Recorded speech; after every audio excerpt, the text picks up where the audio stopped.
On October 30th, 1759, the inhabitants of the Middle East were jolted awake by an earthquake. Cracks appeared in the walls of their homes, roofs began to crumble. People ran out of their homes and gathered in open areas. But because of strong shocks, they kept losing their footing and falling.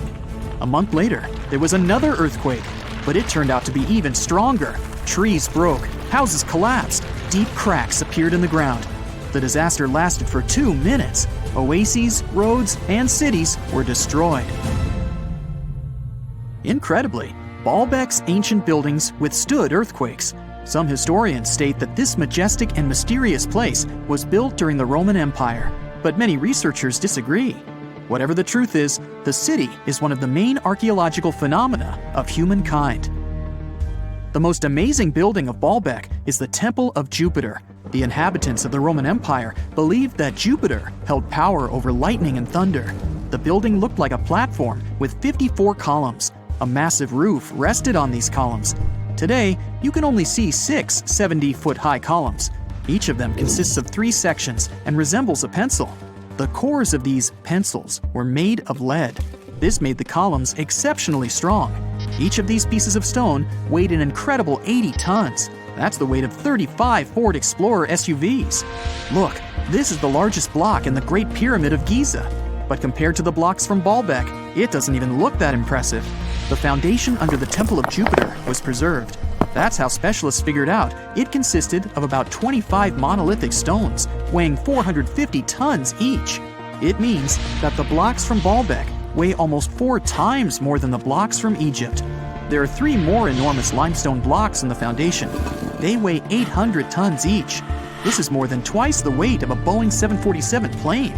Ancient builders must have had a hard time carving such giants from a piece of stone. And after that, they also had to pull them to the construction site and lift them to a significant height. Repeating these logistics would probably turn out to be a nightmare for present-day builders. To do this amount of work, they would need modern equipment. But Baalbek's constructors didn't have trucks, cranes with circular saws, or electricity. How did the builders of the past manage to do this? Scientists have a theory that includes ropes, winches, and lever systems. Naturally, the engineers of the past made all the gadgets from wood. Around 3,000 feet away from the ruins of the temple complex, there's a quarry. Archaeologists suppose that's where the stones for the construction were cut. They found a block of limestone there. It seemed to be too large, even for this incredible place. The monolith got called the Stone of the South. It was 65 feet long and 13 feet wide. The ancient builders didn't have time to completely separate it from its mother rock. A group of scientists from Austria estimated that this piece of limestone weighed more than 1,000 tons. That's like 3 Boeing aircraft or 160 African elephants. There was another surprise awaiting the archaeologists near the Stone of the South.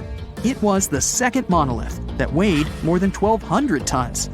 But the ancient builders didn't stop at that. They continued to work. In 2014, in the same quarry, German archaeologists unearthed a block that weighed 1,650 tons. No one has figured out yet why people of the past needed a piece of stone that weighed as much as 125 school buses. It's also unclear how they were going to move this giant and why they didn't finish the job. In any case, this third monolith is the largest processed piece of stone in human history. There are more questions than answers. Some researchers believe that people of the past had high-tech equipment. Others don't think so, but are eager to understand how the builders managed to move those stones. There's a huge number of ancient buildings and artifacts on the planet. Lots of them make researchers scratch their heads. Near the Pyramid of Djoser in Egypt, archaeologists have found a network of tunnels. This place is called Serapeum.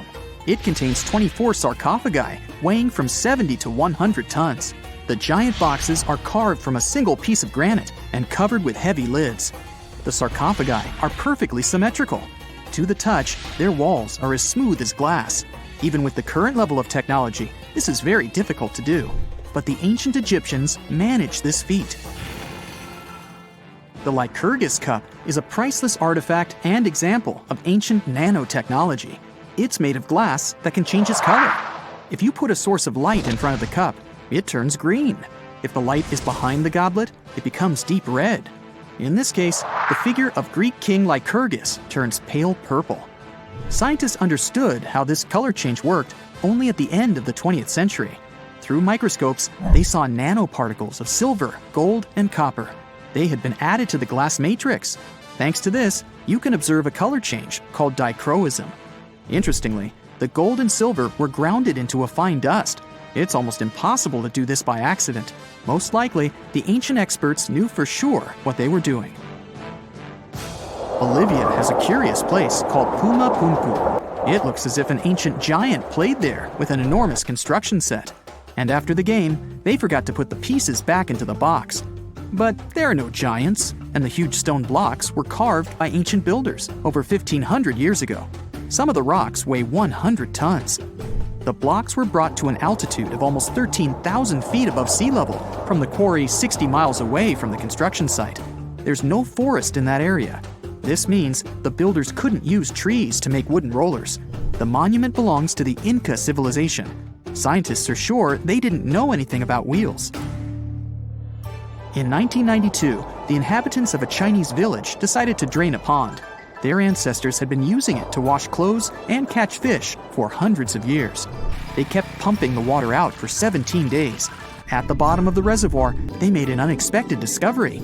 The villagers saw an entrance to a cave going down to a depth of 100 feet. The incredible find was named the Longyou Caves. Unknown builders carved out 320,000 square feet of galleries. There are separate rooms, bridges, pools, and columns that support the ceiling. The walls of the cave are covered with strange carved lines and patterns. Scientists haven't found any information about who built the caves and why they did it. The construction technology also remains a mystery. Antonio Stradivari lived in Italy in the 18th century. He created musical instruments. More than 600 of his works have survived to this day. 500 of them are violins. One of the instruments was sold at auction for $16 million. The violins made by this master sound clear and deep. Researchers can't understand why Stradivarius instruments produce such unique sounds. Perhaps it's all about the varnish the master used to cover the violins. The answer may also lie in the wood the instruments are made of. In those days, Europe had a cold climate. Because of this, the wood became denser, and the instruments made of it sounded especially pleasing to the ear. In the Indian city of Delhi, there's a 23-foot-high pole. It weighs 6.5 tons and is made of 98% wrought iron. The 1,600-year-old pillar has no signs of rust or decay. Scientists believe that the monument is so well preserved thanks to the dry weather and the chemical composition of the metal. It might be resistant to corrosion. And still, researchers don't know how the blacksmiths managed to make an iron pillar that's not afraid of rust. It seems like a tough feat, even for modern metallurgists. The Al-Nasla rock is divided into two parts by a perfectly straight slit. Each boulder stands on a small pedestal. Some people believe this is the evidence of ancient laser technology. But geologists think the split happened due to the ground shifting or natural vibrations that occurred under the rock. This process led to the appearance of the crack. It had been deepening for thousands of years, and gradually, the natural monument took the form you can see today. It's 1898, and you're taking part in excavations in Saqqara. This place, not far away from Cairo, is full of ancient tombs and pyramids. You're in your Indiana Jones mood and hope to find something really phenomenal to become famous. Gold, manuscripts, treasure maps, mummies of famous pharaohs. Wait, a wooden bird? You're really disappointed as it looks like a regular toy. An old one, but still. Little do you know that years later, someone would propose that your bird was actually an ancient monoplane. So the artifact, nicknamed the Saqqara Bird, is made of a sycamore tree. The birdie has a wingspan of just 7 inches and weighs around 40 grams. A perfect original souvenir from Egypt, I would say. It's over 2,000 years old and looks pretty plain, without any carvings of feathers or other intricate ornaments. It has a beak and eyes, though, which makes our find look like a hawk, the emblem of the deity Horus. Its tail is rather unusual as it's squared, looks weirdly upright, and it seems like the sunken part of it was the place for a now missing piece. Humans love solving a good mystery, so there have been several attempts to explain the use of the birdie. First, quite simply, is that it was a ceremonial object. The second idea is that it was a toy for a child from some well-off family. It could have been some sort of boomerang, which was a popular concept in ancient Egypt. Then there was a theory that the bird had been used as a weather vane. But this one has been debunked as the figure doesn't have any holes or markings, except for the one made at the museum in Cairo to fix the exhibit on a stick. So there was no way to hang it in the past. Almost a century after the bird was found, Egyptologist Dr. Khalil Masiha proposed a new theory that it could have been a model of a monoplane. He believed the bird was missing a horizontal tailplane. Otherwise, it had its wings set at a right angle, similar to that of modern planes. It could have worked to generate the aerodynamic lift necessary for flights. Dr. Masiha also claimed that it was common at that time to place miniature models of technological inventions in tombs. So, did the ancient Egyptians really invent the plane in 200 BCE? That would make the Wright brothers, who are considered the inventors of aviation, really upset. They made one of their first flights only in 1903. There's just one way to know for sure, and that is to test the model. But you know, the ancient museum in Cairo would unlikely let one of their cherished exhibits fly around like a toy. That's why glider designer Martin Gregory built a similar model, this time of balsa wood, and concluded that even with the missing tailplane, the plane wasn't much of a flyer. Case solved? Not really. This didn't sound convincing enough to the History Channel, so they invited an aerodynamics expert to build another replica of the bird. He tested it in weather conditions similar to those in Egypt and was impressed with the little plane's abilities. So, if they did invent the prototype of a plane back in the times of pharaohs, it would be a good example of an oupart. That's an out-of-place artifact, an object that's way ahead of its time in terms of technology or history. And the Saqqara Bird isn't the only example of such a revolutionary concept. In 1901, a group of divers retrieved the Antikythera mechanism from an underwater shipwreck near the Greek island of Antikythera. It's been dubbed the world's first analog computer, and it's currently dated around 100 BCE. The bronze mechanism could tell the position of the sun, moon, planets, and stars, as well as the lunar phase, the dates of upcoming solar eclipses, and even the speed at which the moon moves through the sky. No one's sure who used it and how or where it was made, but it's obvious that it's extremely precise and way too advanced for its time. The first flushing toilets in the world were invented in the middle of the 20th century. Just kidding. The ancient Minoans on the Mediterranean island of Crete and the Indus Valley civilization both came up with this brilliant invention at the same time, around 4,000 years ago. The plumbing and sanitation were so well done that no one managed to design anything better until 2,000 years later. One ancient Minoan lavatory was discovered at the Palace of Colossus. It looks like it had a wooden seat set over a tunnel that directed water from a rooftop reservoir to an underground sewer. Other varieties got water from jugs. Only the super rich people could afford all this glory. So if you wanted to shop for real estate back then, the flushing toilet would be a telltale sign you were in the rich neighborhood. Automated doors became a cool, seemingly new invention back in 1931. But the technology behind them is actually much older. Think the 1st century CE old. Mathematician and engineer Heron of Alexandria came up with a hydraulic system to open and close temple doors. To bring it into action, you need to light a fire to produce heat. There was a brass pot under the fire, half filled with water. The inventor connected the brass pot to containers that acted as weights. When the fire was burning, the water moved into the containers. They went down and pulled the ropes. It was nothing like a supermarket door that opens in front of you before you even have time to think. Heron's door took hours to open, and there was no way to stop the process.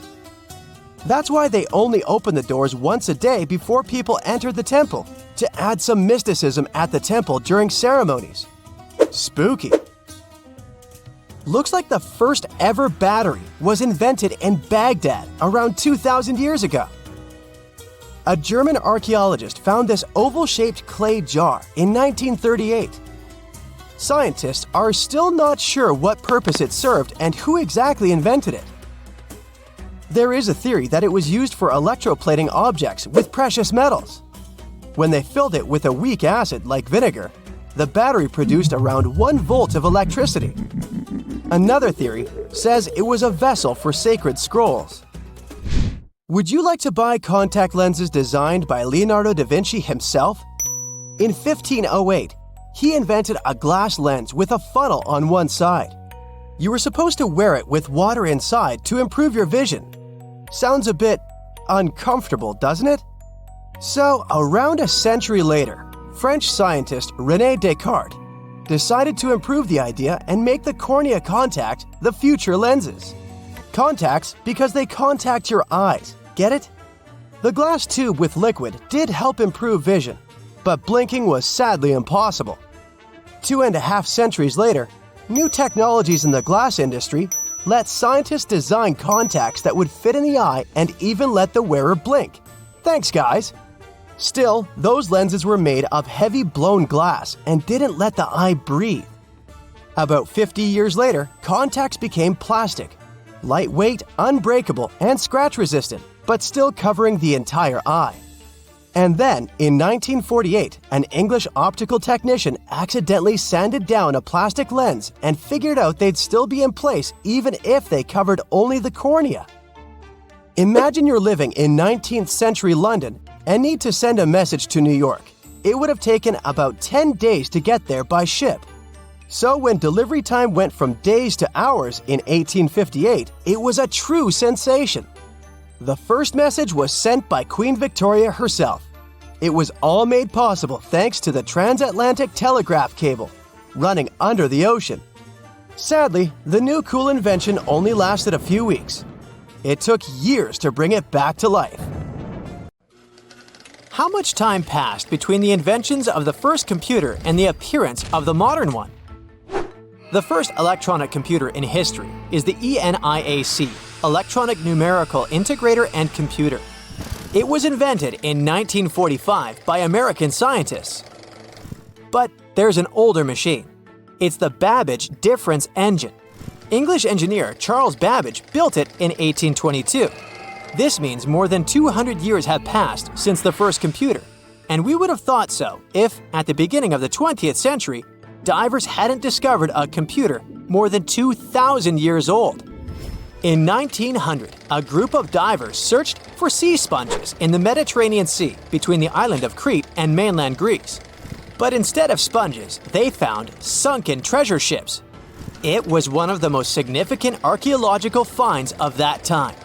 At the bottom were Greek marble sculptures and many other artifacts. Among them, divers found a strange piece of stone the size of a large book. They ignored it and put it with other finds in the museum. A few months later, archaeologists began to study the block and discovered that a strange object with bronze gears was hidden inside it. This shocked all scientists because, according to historical data, such things could not exist in ancient Greece. The technologies of that time were not so developed. Scientists started studying this object and realized they had no idea what it was. They called it the Antikythera mechanism, and they had been trying to unravel its purpose for over 100 years.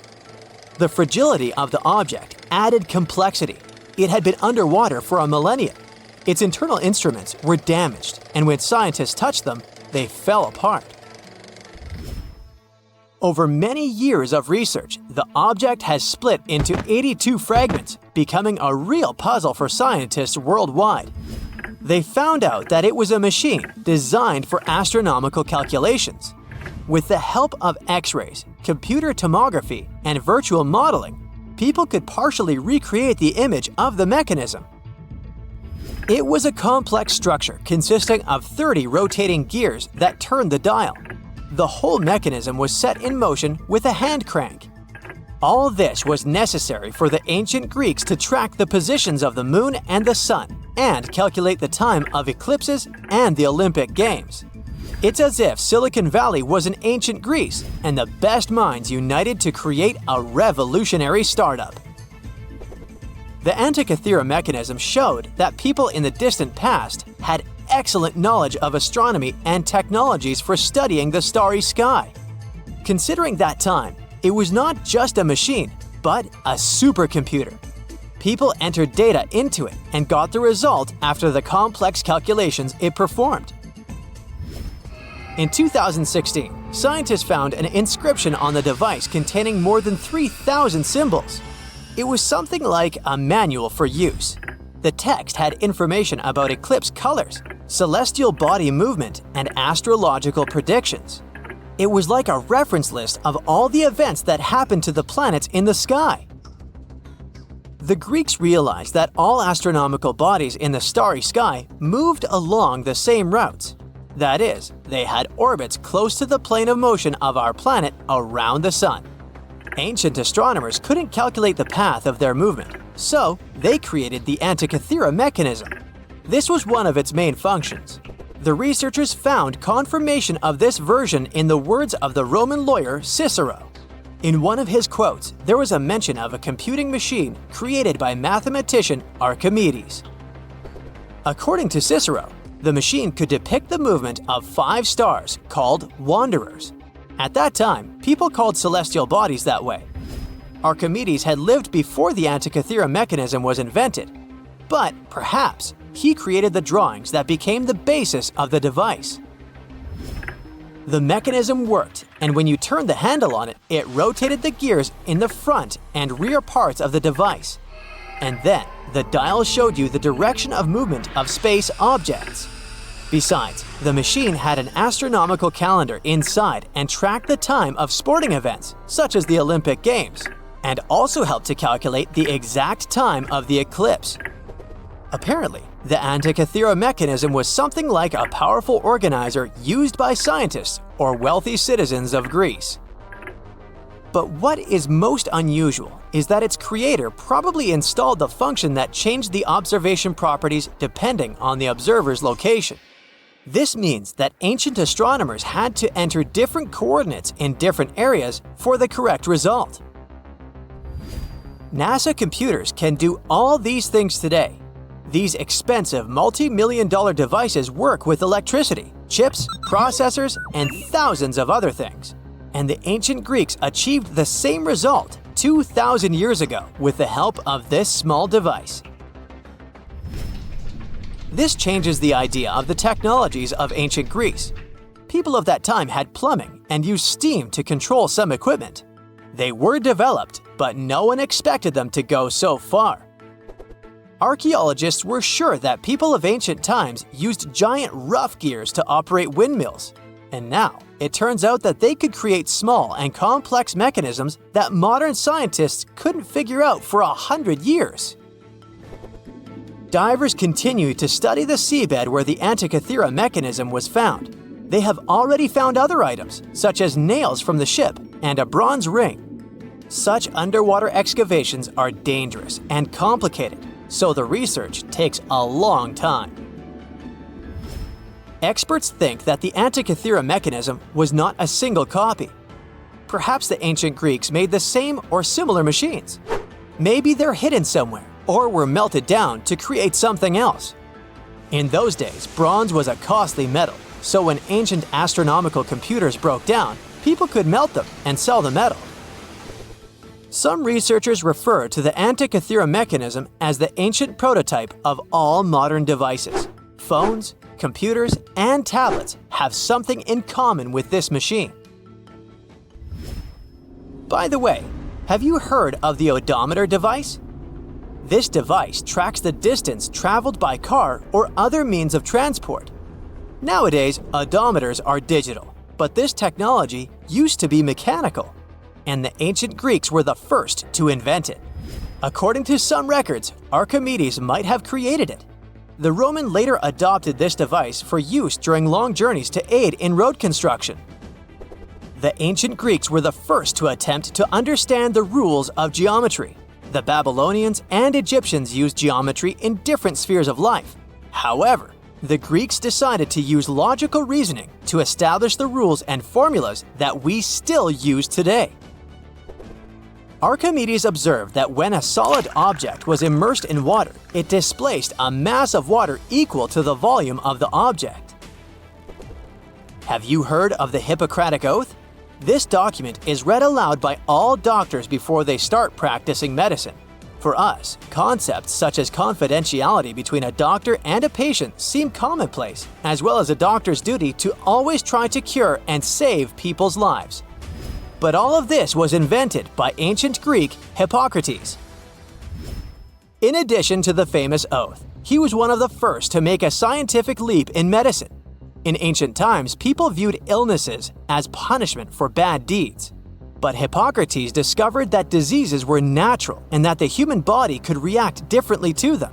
This may seem obvious now, but the ancient Greeks reached this conclusion in 460 BCE.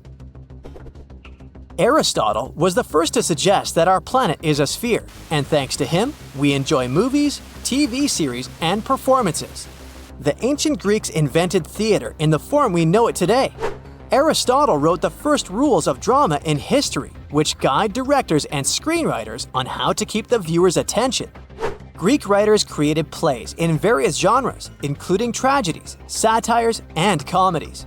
All of this contributed to the formation of Western culture, and that's why many directors enjoy staging ancient plays. And this is only a small part of what the Greeks invented. Therefore, it's quite logical that they were able to create the Antikythera mechanism.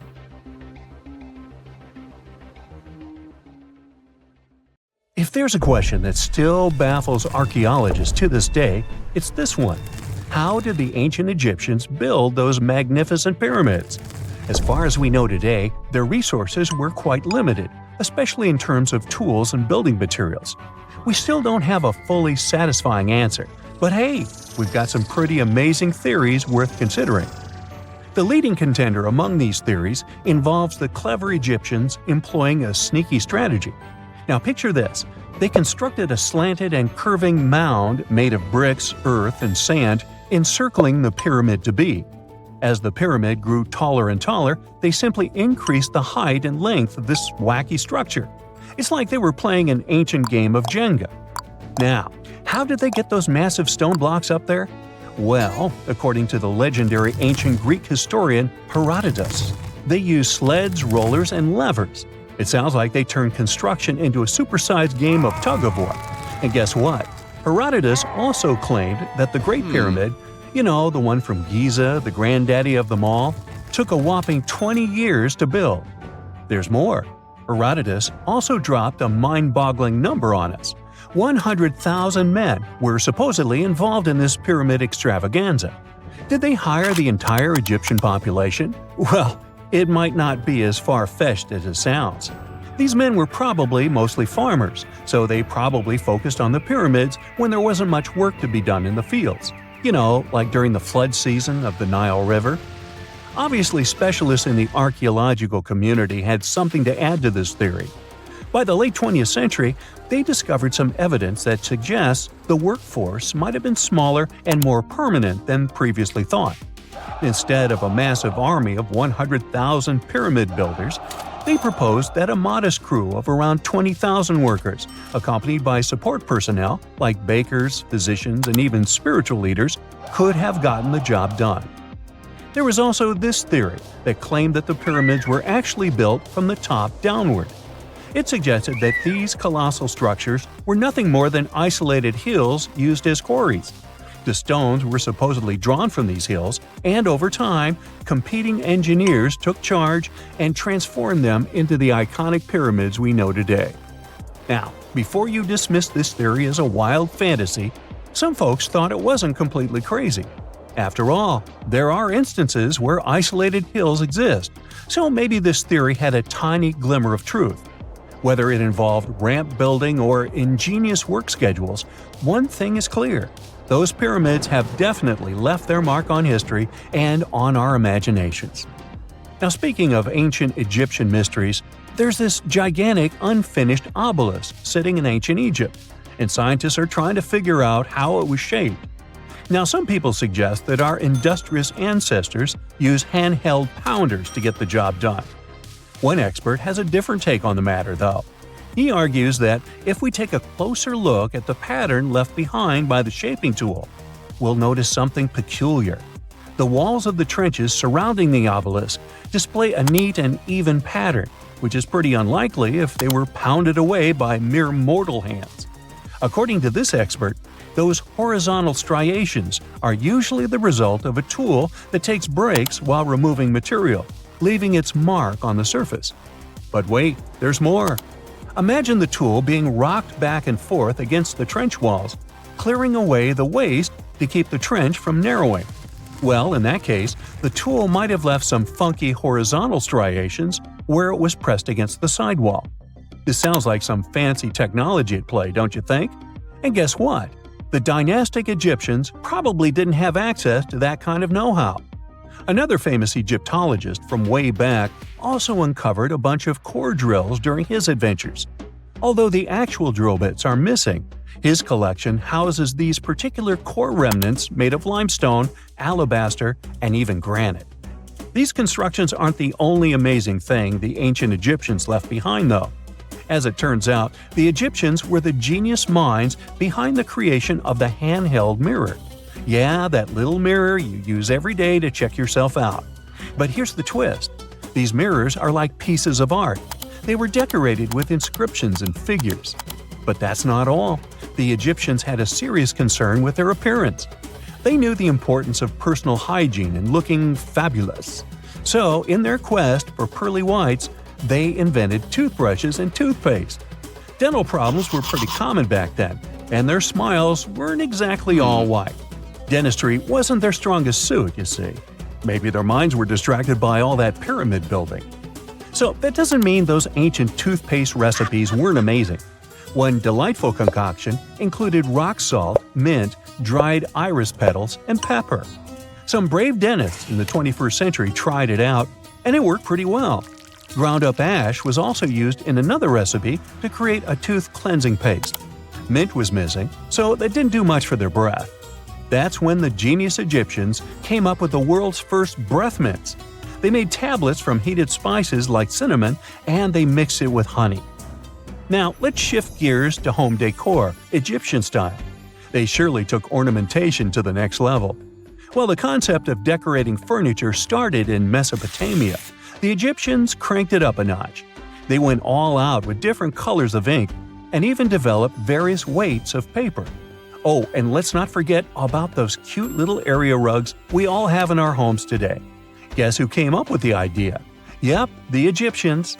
They used the versatile papyrus plant to make those cozy rugs. And speaking of trends, the Egyptians loved their knickknacks. They had an assortment of small figurines in the shapes of cats, dogs, and people.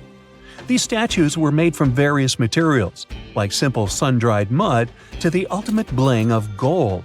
It all depended on how loaded you were. The Egyptians were also all about farming, and they knew that clean water was crucial for their crops and animals. That's why they came up with some nifty inventions and techniques to make sure their land was fertile and their plants were happy.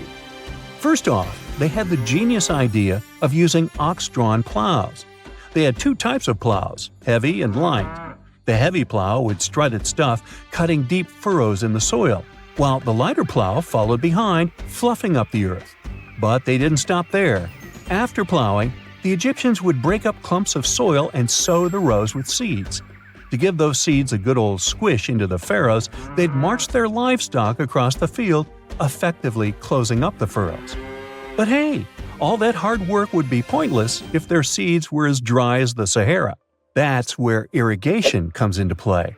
The Egyptians were so good at it that other cultures, like the Greeks and Romans, couldn't help but copy their techniques. Now let's switch gears and talk about the marvelous architecture of ancient Egypt. These folks weren't just skilled farmers, They were also architectural maestros. They built these fancy canals to carry water to farms and villages, and boy, did they know how to make those canals look pretty. Just imagine strolling along a canal lined with ornate structures. The pharaoh Ramesses the Great was quite the overachiever when it came to construction. One of his mind-blowing creations was the construction located at Abu Simbel. This building was designed so that twice a year, the sun would shine directly into it and illuminate the statues of Ramesses. And let's not forget about the corbelled arch. Without this architectural gem, we'd be missing out on some mind-boggling structures like the Great Pyramid. The Egyptians knew how to make things stand tall and proud, thanks to their engineering and construction wizardry. They built grand halls and inner sanctums that make your jaw drop, and some of these temples doubled as astronomical observatories. Archaeologists were looking for the long-lost tomb of Cleopatra when they found something that seemed too good to be real. Roughly 43 feet underground beneath a ruined Egyptian temple, there was a perfectly straight tunnel, carved through solid sandstone. The tunnel is over 4,200 feet long, and so precise that experts called it a geometric miracle.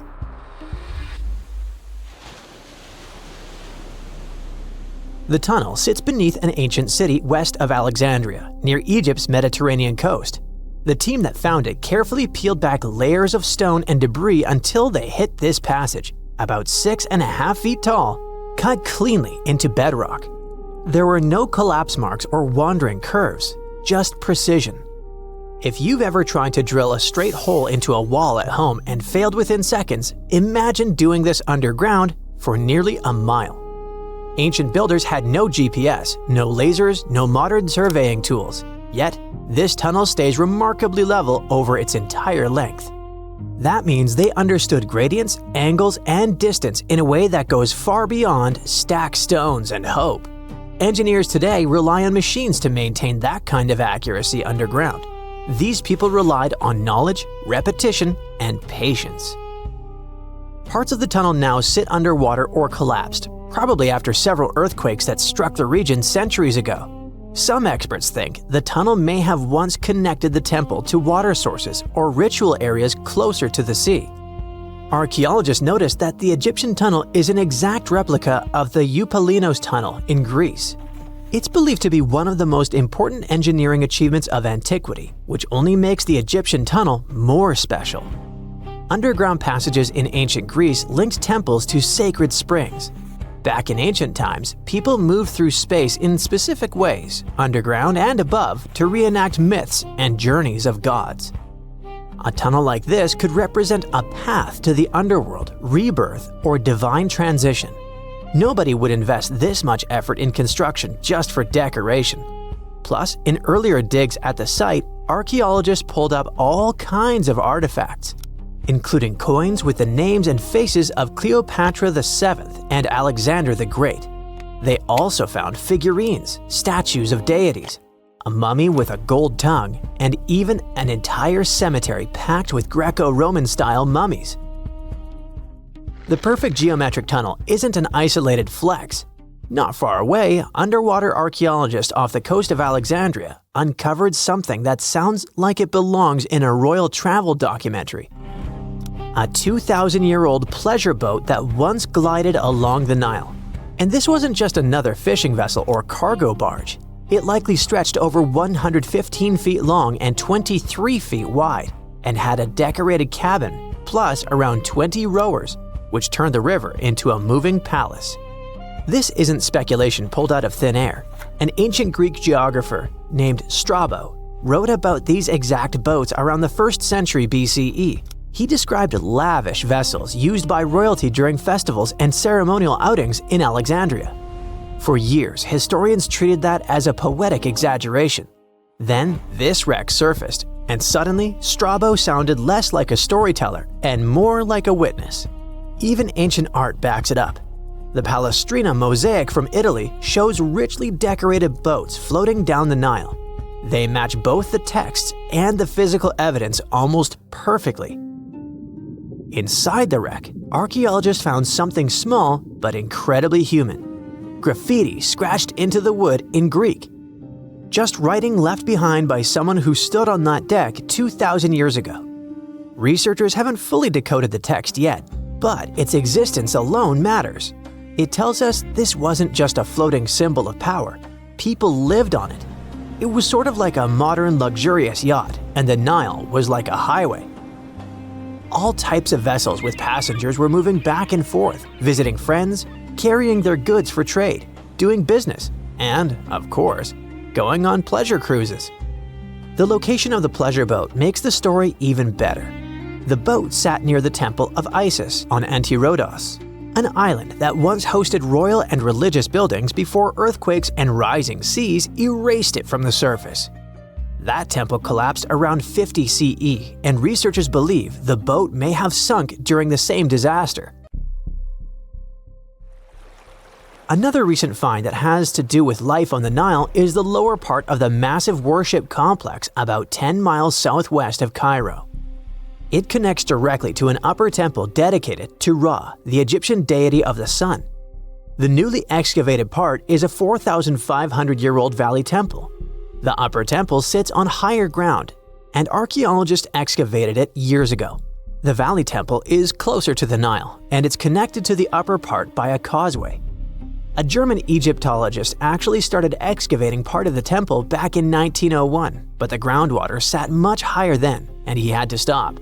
Now, the groundwater level is lower, and a modern team has managed to excavate about half of the Valley Temple since 2024.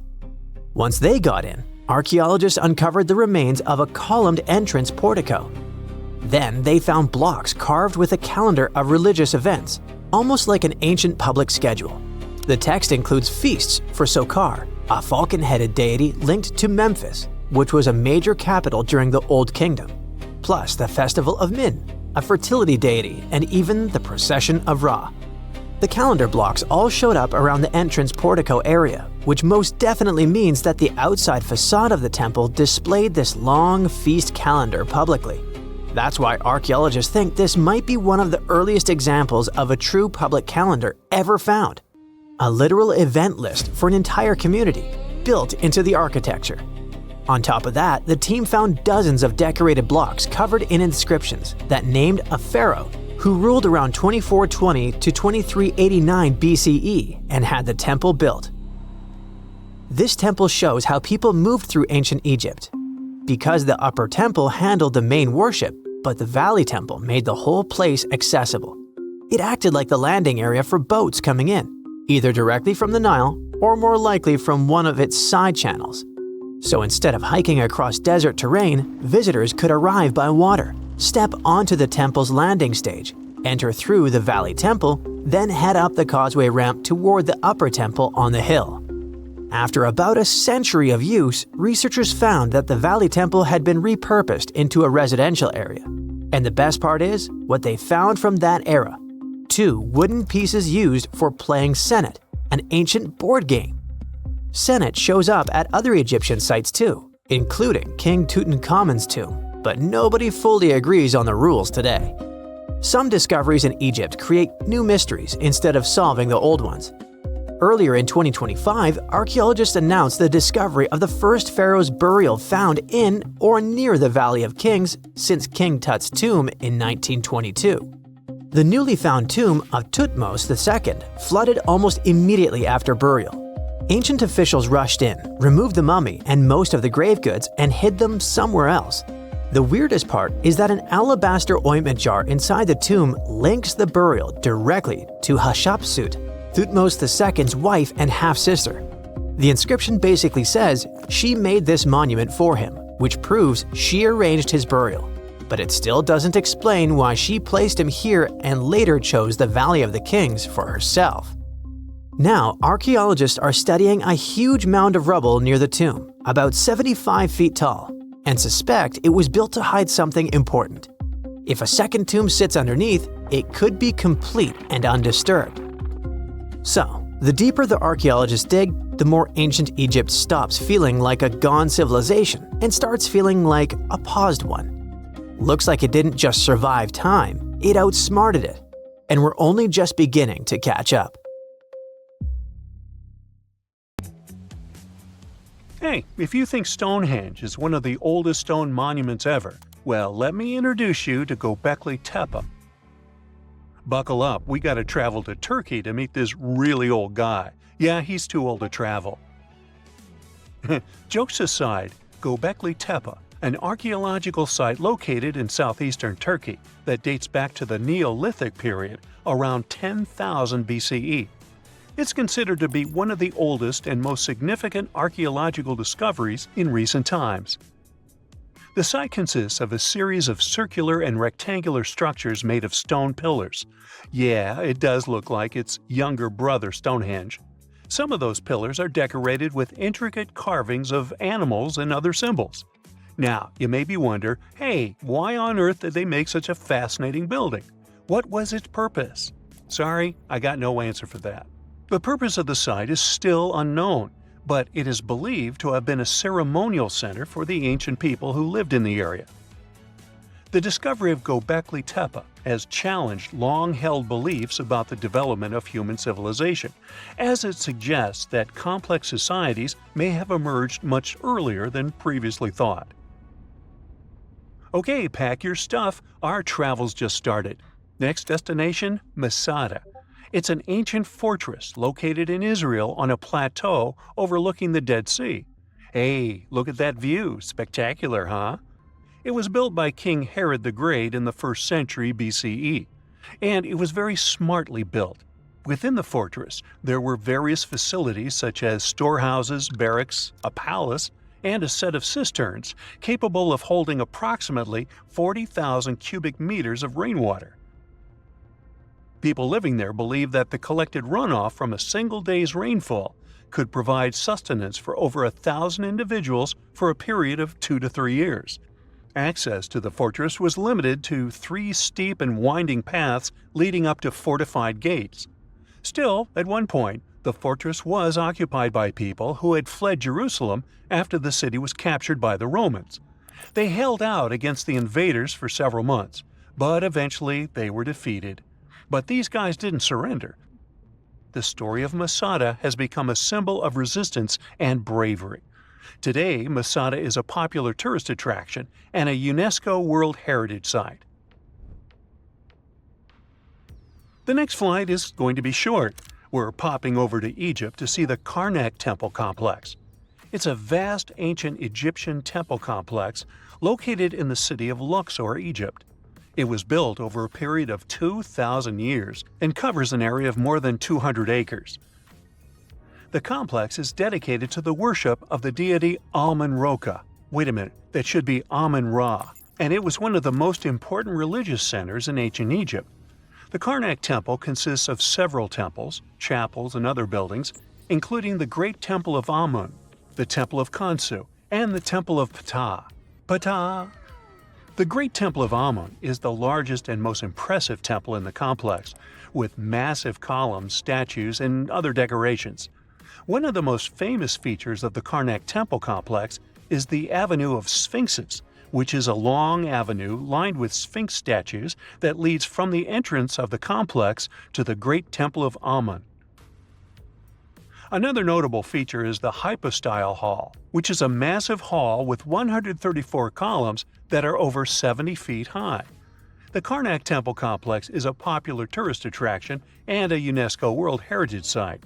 It's considered one of the most important archaeological sites in Egypt and provides a fascinating glimpse into the religion and culture of ancient Egypt. Hey, we can't hop on the next flight and leave Egypt until we see the Pyramid of Djoser. It has another name, by the way. It's also known as the Step Pyramid. This ancient Egyptian site is located in Saqqara. It was built during the 27th century BCE for the pharaoh Djoser by his architect Imhotep, who is considered one of the most important figures in Egyptian history. People believe this pyramid is the first monumental structure built entirely of stone and is an important example of early Egyptian architecture. The pyramid originally stood at 203 feet tall and was surrounded by a complex of buildings and courtyards. It was constructed in 6 layers, each smaller than the one below it, giving it the distinctive step-like appearance. The pyramid was used as a burial place for Pharaoh Dozier and was surrounded by a vast necropolis that contained the tombs of many other important officials. The Grateful Dead? The Pyramid of Dozier has several renovations and additions over the centuries, including the addition of a limestone casing that covered the original step structure. However, much of the pyramid was destroyed over time, and today only the central core remains. Despite this, it remains an important archaeological site and a popular tourist attraction in Egypt. Alrighty, we're ready to move on. There's one more pretty recent discovery we gotta see today. The Tower of Jericho was only discovered during excavations in the 1950s and 60s. It's an ancient stone tower located in the city of Jericho in the West Bank. Just like Göbekli Tepe, this one is believed to be one of the oldest stone structures in the world, dating back to approximately 8000 BCE. The tower stands at over 28 feet tall. It's made up of two main sections, an inner tower and an outer tower, which are connected by a series of stairs. The purpose of the Tower of Jericho is not entirely clear, but it is believed to have served as a defensive structure or a watchtower. It may have also had religious significance, as it was located near a sacred spring. The Tower of Jericho is a significant archaeological site and has provided valuable insights into the early history of human civilization. It's open to visitors and is a popular destination for tourists interested in ancient history. Now, this ancient site even got attention from Netflix, and they made a movie where the action takes place in Mohenjo-Daro. This site was a major center of the Indus Valley civilization in present-day Pakistan. Mohenjo-Daro was one of the largest cities of the ancient world, with a population estimated to have been around 40,000 in its peak. Trust me, that must have been a crazy megalopolis back then. The city was notable for its advanced urban planning, with sophisticated drainage and sanitation systems, and its impressive architecture, including the Great Bath and the Granary. Mohenjo-Daro was abandoned around 1900 BCE, and its ruins were only rediscovered in the 1920s. Today, it is a UNESCO World Heritage Site and an important archaeological site for the study of ancient South Asian civilization. We're heading to a teeny-tiny country that has quite an impressive history. Welcome to Malta. The Xigantia Temples are a Neolithic site located on the Mediterranean island of Gozo. They're probably one of the oldest freestanding structures in the world, dating back to around 3600 to 3200 BCE. The temples consist of two megalithic structures, each with multiple rooms and altars. The name Xigantia means giant tower in Maltese, as people believe that only giants could have built such massive structures. The temples are believed to have been used for religious purposes and are considered to be an important example of prehistoric architecture. They were added to the UNESCO World Heritage List in 1980. Well, you must be pretty tired, but there's one more place we gotta visit today. Our plane is already landing in Armenia, and we're here to see the Temple of Garni. Look, this one is well preserved. This temple dates back to the 1st century CE. It was built by King Tartessos I as a dedication to the sun deity Mir. Sadly, the temple was destroyed in the 17th century during an earthquake, which is quite a common thing for this area, but it was later reconstructed in the 20th century. Today, it's a popular tourist attraction and is also listed as a UNESCO World Heritage Site.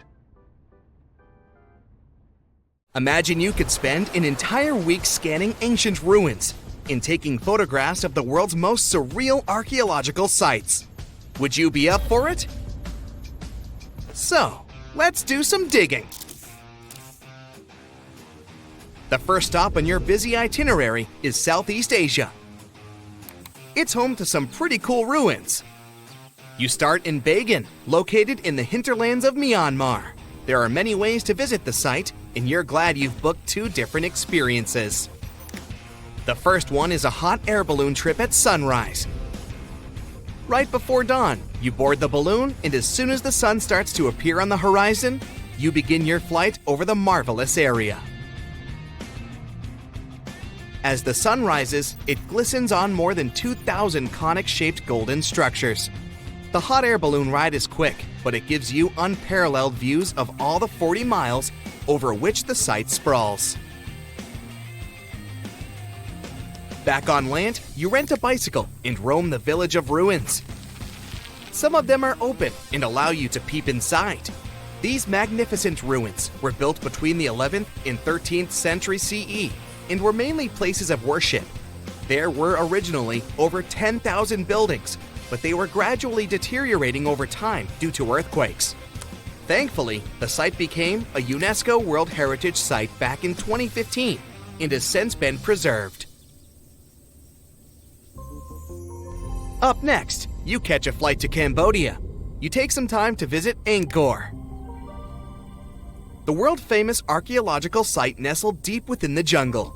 Good thing you've brought bug spray with you. The city of Angkor was once the capital of the Khmer Empire from the 9th to 15th century. FYI, the word Angkor means capital city in the Khmer language. The city was founded by King Yasovarman I, and it became one of the largest cities in the pre-industrial world. Researchers say nearly 1 million people live there. Until today, Angkor is admired for its stunning architecture. The Khmer style is recognized in the use of huge blocks of sandstone. The towers are believed to have been once decorated with gold. But today, the site is a maze of vine-covered temples.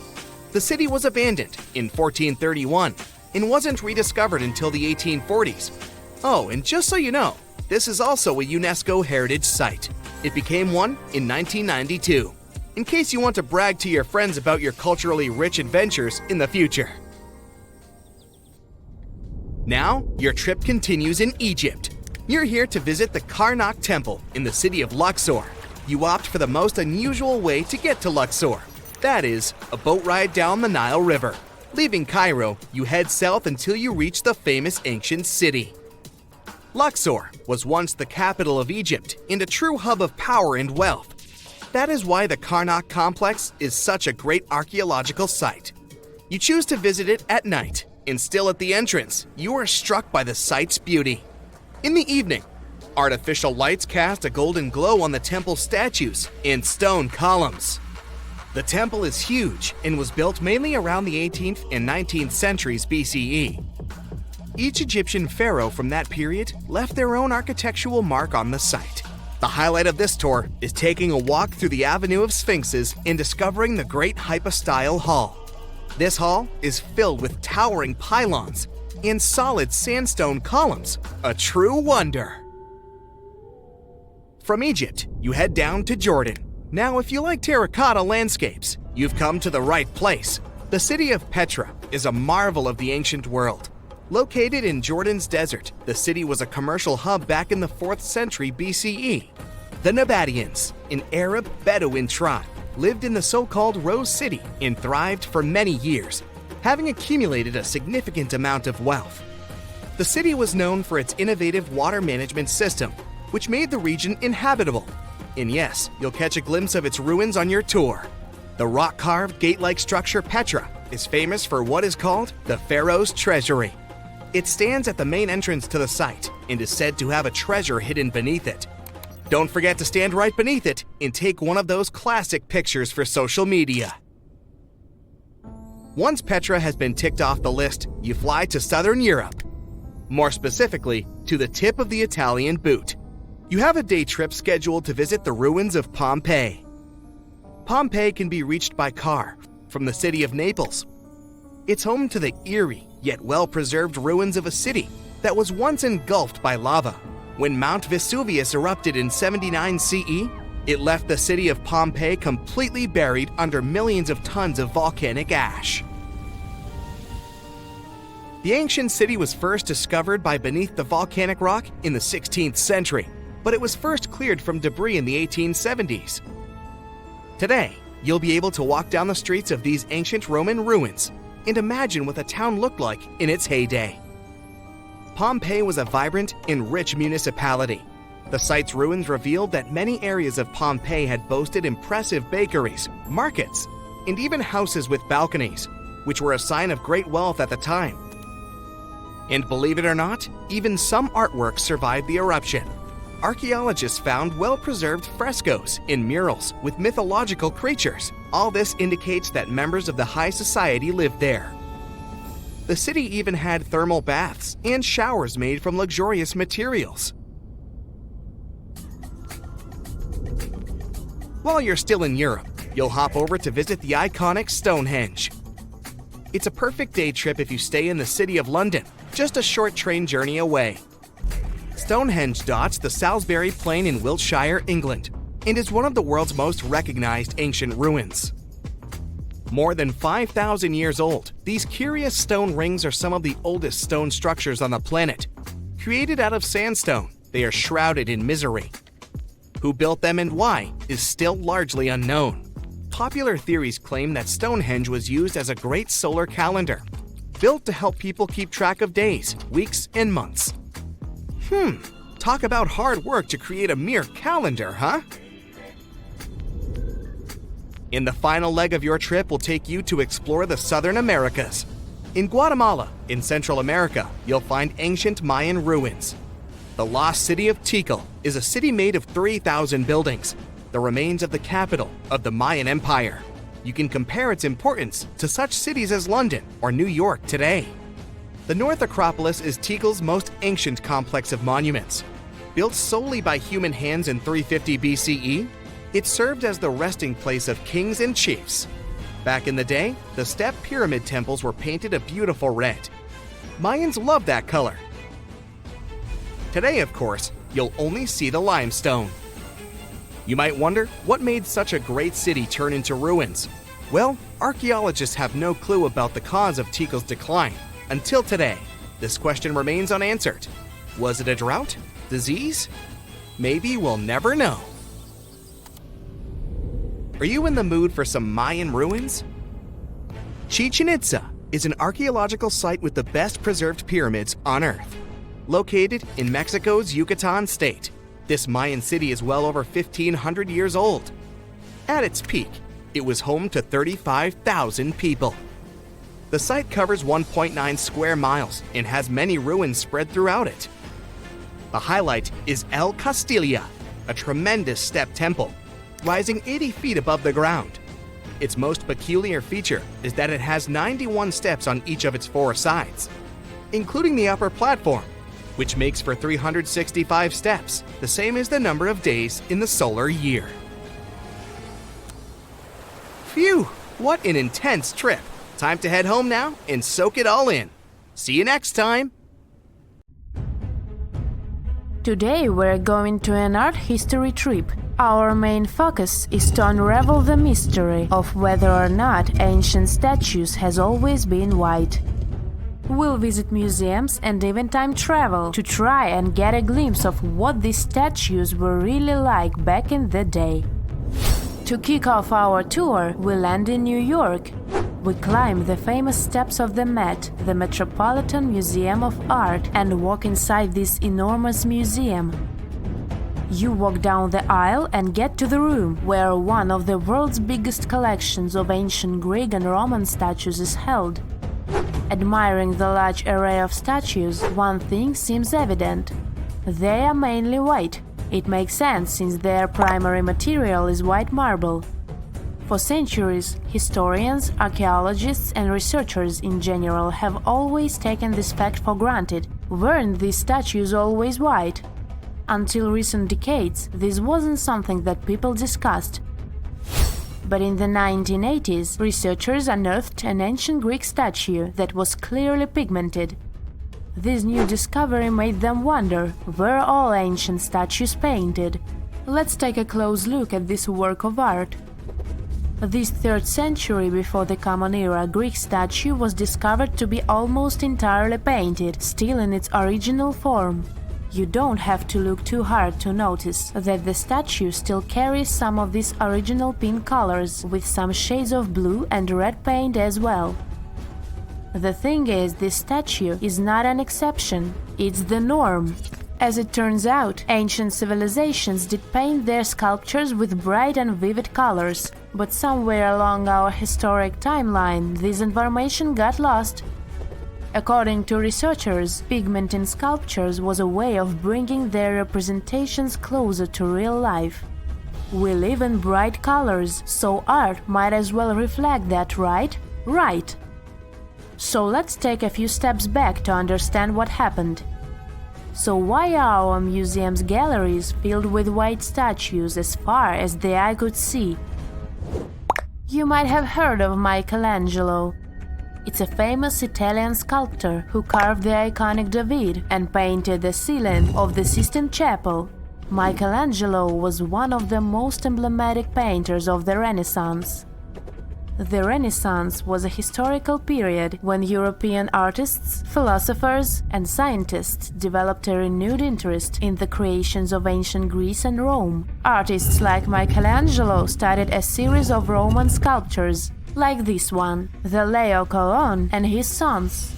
They fell in love with their lifelike figures and pristine white marble. The one thing they didn't know, and didn't have the technology to know, was if the colored pigments from those sculptures had faded. After all, they were found after years of being buried or left in the open air.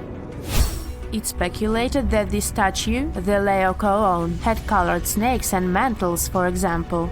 When the Renaissance artists set out to pay homage to ancient artists, they left their masterpieces bare too. They carved directly onto the marble and left them white, without pigmentation. Probably because that's the way they thought things were done in the old days. The works of Michelangelo and his peers influenced a whole generation of sculptors after that. So this way of doing art traveled to modern times without much questioning. However, evidence of color pigments in ancient statues is abundant. Some researchers show that scholars have known for at least a century that ancient sculptures weren't originally all white. Other studies suggest that this discovery might have happened even earlier. In early 1980s, archaeologist Vincent Brinkmann made a huge discovery. During his time as a student at the Ludwig Maximilian University in Munich, he developed a technology that was able to detect polychromy in ancient samples of Greek statues. Polychromy is an art of painting in several colors. Anyways, he was taken aback by his discovery and confused as to why and how other researchers and archaeologists weren't talking about this. As it happens, the first discovery that ancient statues weren't all that white happened a long time ago, way before Vincent was born. It happened during the unearthing of Pompeii back in the 1700s. As you may know, the city of Pompeii in southern Italy was completely covered with lava after the sudden eruption of Mount Vesuvius. The city was destroyed, but the clouds of ashes that arose from the lava managed to preserve a lot of the city structure through time.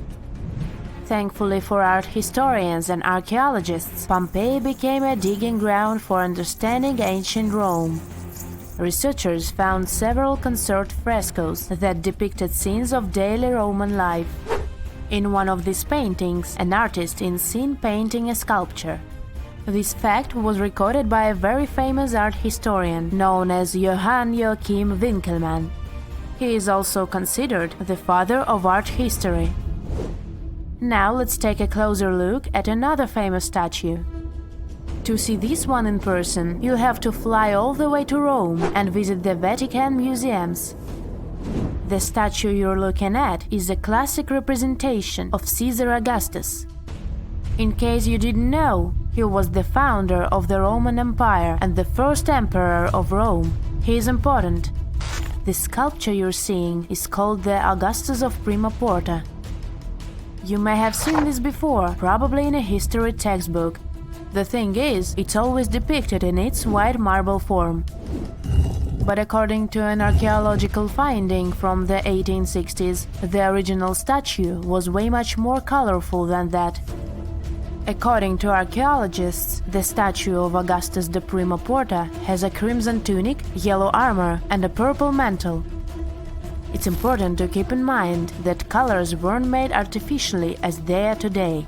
Artists could only produce color from natural resources, so purple, for example, was an extremely difficult color to make. Back in the day, they derived purple from the mucus of a rare species of snail, meaning that anyone who used the color purple to pigment their art and clothes was powerful and wealthy.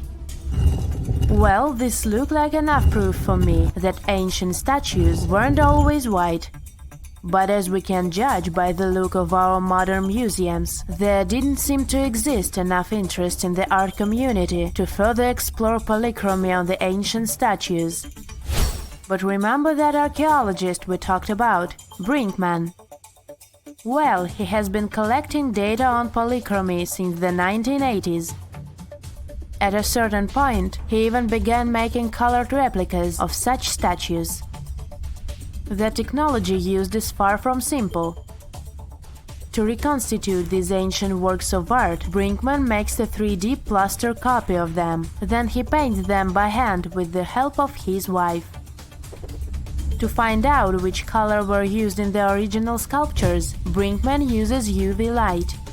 Certain pigments glow under UV light, exposing traces that would otherwise be invisible. Take this colorful archer as an example. Look at these colors. This piece is the reconstruction of a marble archer in the costume of a horseman.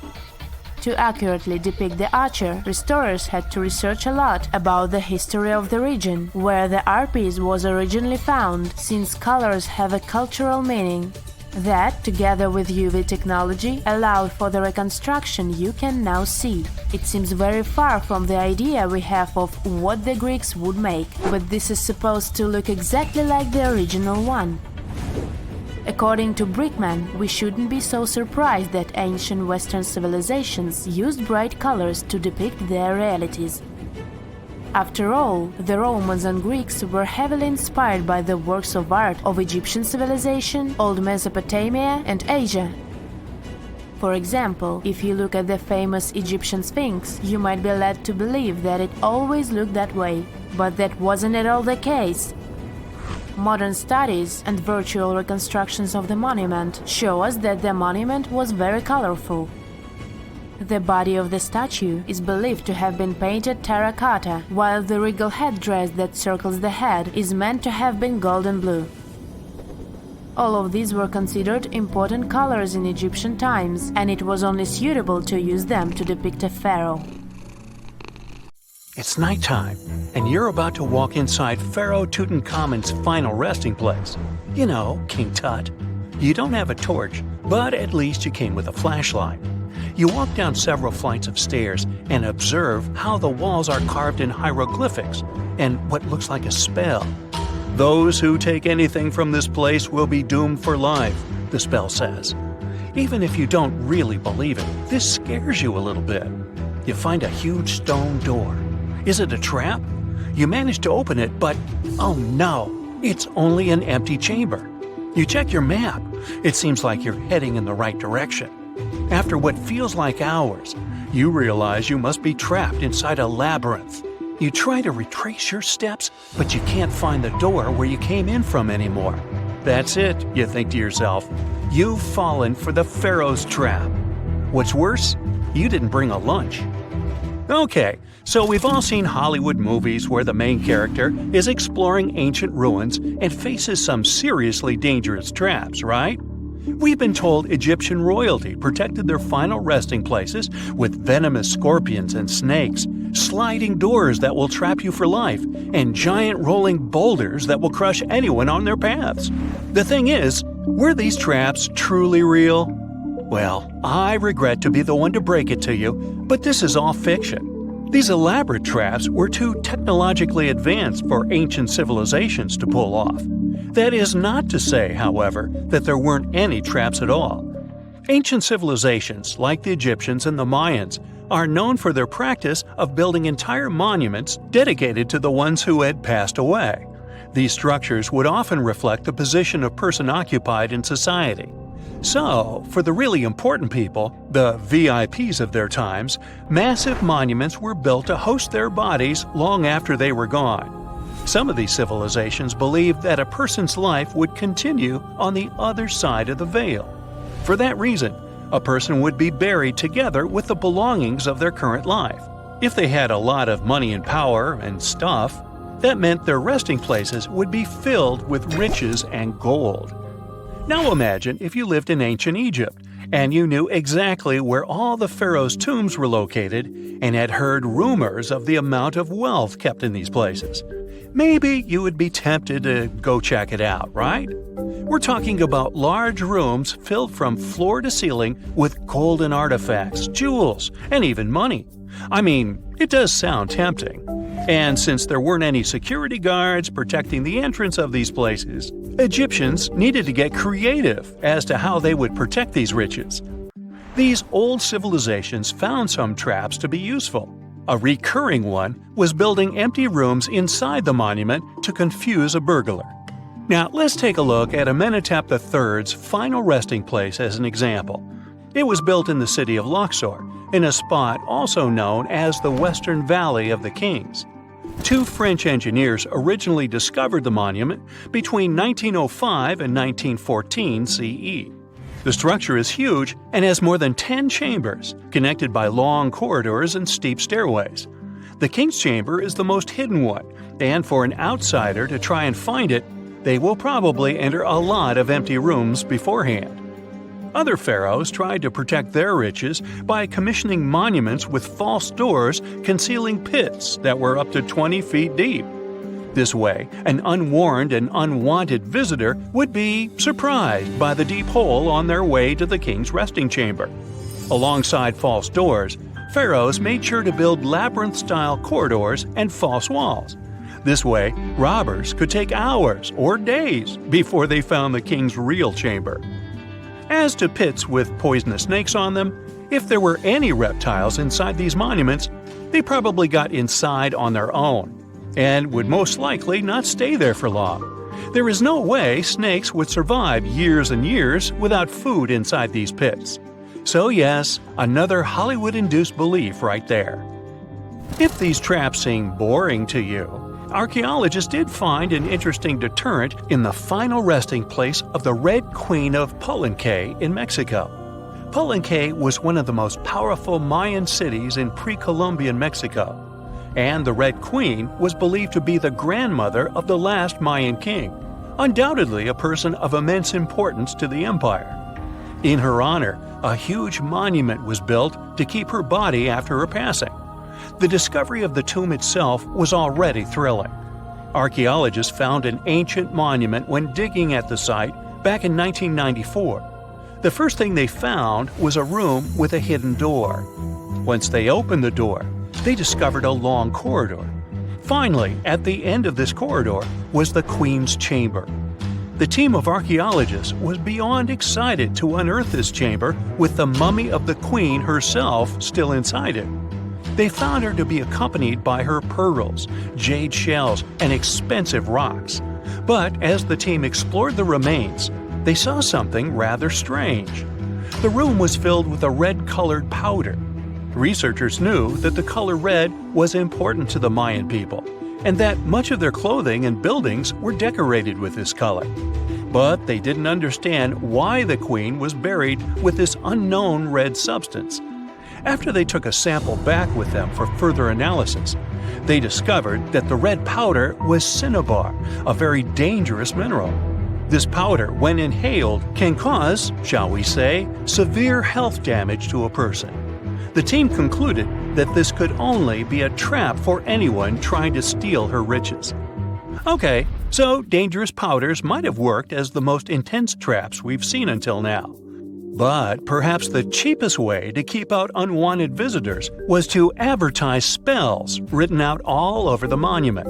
We'd probably laugh at these today, but back in the day, they were more or less effective. Spells usually said that the person who took anything from that place would meet a tragic fate. Some spells said that robbers would lose their houses in big fires or terrible floods. Other spells said burglars would have incurable and undiagnosed health issues, but they weren't really enough to stop people from taking any gold. There are some stories surrounding how these spells might have been real. One of them is from the famous British Egyptologist Howard Carter, the one responsible for unearthing Pharaoh Tutankhamun's resting place in the 1920s. After months of unsuccessful digging, Carter discovered the tomb's existence by chance. He found the entrance to a stairway right beneath the soil where he had been searching all those months. With the help of a team, he cleared the piles of sand blocking the stairs and discovered a doorway. The door had several royal symbols carved into it, and Carter knew this could only mean a very important person had been buried there. And he was right. With a chisel, he made a hole in the top left-hand corner of the doorway and lit his vision with the help of a candle. He couldn't believe what he was seeing, the reflection of several golden and jeweled items crowding the chamber before him. Lost for 3,000 years, Carter had just discovered the final resting place of King Tut. But the story didn't finish here. This discovery was accompanied by a series of unfortunate events that led people to believe it had something to do with the pharaoh's spell. Carter himself mysteriously passed away just a few years later, and some of his assistants lost their houses in floods, just like one of the spells threatened. Some say it's just coincidental, as there's no real proof of these things being connected. Well, what do you think? Was this an effective trap after all? Tartessos, a mysterious, highly developed society that once flourished and then, without any warning, suddenly disappeared. Moreover, before they were completely gone, they performed some strange rituals, as if they were trying to save themselves from something. But what happened to these people? Let's try to find out. Let's go to the southwest of Spain, to about 2,500 years ago. Once, there was a beautiful city here, a trade center of Tartessos. Imagine the temple in the middle of a deserted town. A breathtaking, monumental two-story building. There's a thick smell of frying meat in the air, and the smoke from its frying rises high into the sky, covering the patterns of the sanctuary. The sun has already set, and it's time to prepare for the ritual. We enter the ancient monumental hall. Inside, hundreds of people gather around a long wooden table lined with delicate ceramics and bronze bowls. They feast and drink. These people have much more fun than the animals outside the building. These animals are being prepared for the ritual. Horses, cows, pigs, donkeys, even dogs. All of them were brought here to appease the deities. And what happens after the ritual itself is even crazier. At the end of the ceremony, people take torches and set fire to the whole building. Everything turns to ashes and coals, and when the last embers fade away, they take shovels and begin to bury this place. It will take them at least several days to bury the former sanctuary under piles of earth. They work tirelessly. In some places, the thickness of the layers of mud and clay will reach almost 14 feet.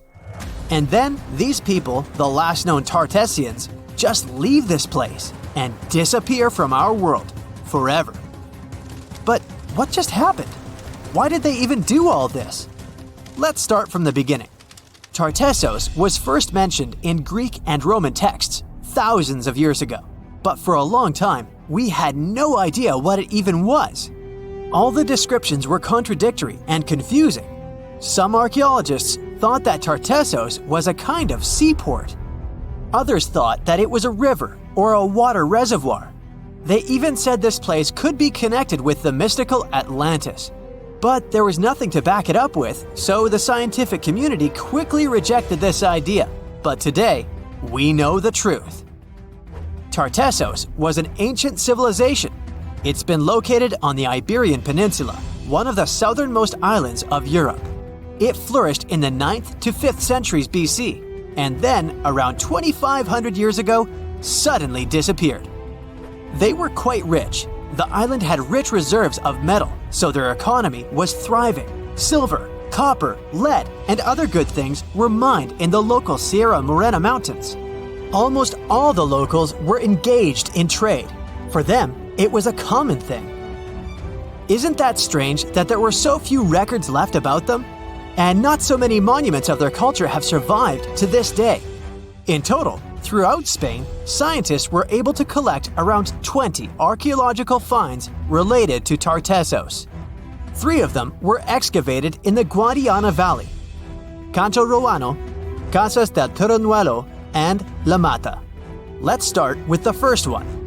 Cancho Ruano was discovered in 1978. This find was one of the most significant pieces of the puzzle. This is one of the most beautifully preserved structures of the Tartessian civilization. Not only the walls have survived to this day, but so did the altar, the moat, and even several artifacts. For example, some jewelry and wine glasses. It was a square building surrounded by a deep moat filled with water. And, to be honest, we still don't know its exact purpose. We only assume that it could be an ancient temple. Some rituals were carried out there. For instance, they would set fire to the temple and cover it with thick layers of sand and clay. They even left some expensive artifacts inside: tools, gold jewelry, and so on. Moving on to the next find. Casas del Turrunuelo is one of the best preserved buildings in the entire Western Mediterranean. We only discovered it a couple of years ago, back in 2015. And it hasn't been studied that well yet. But we already know that this place is also pretty weird. Casas del Turrunuelo was a very rich building. It wasn't just some kind of temporary camp. It was a place of monumental, impressive architecture. Massive staircases, vaulted ceilings, luxurious materials brought from all over the Mediterranean, and the latest construction technologies. It was supposed to be a place of power, maybe even something like a palace. And yep, it also became the venue for the rituals.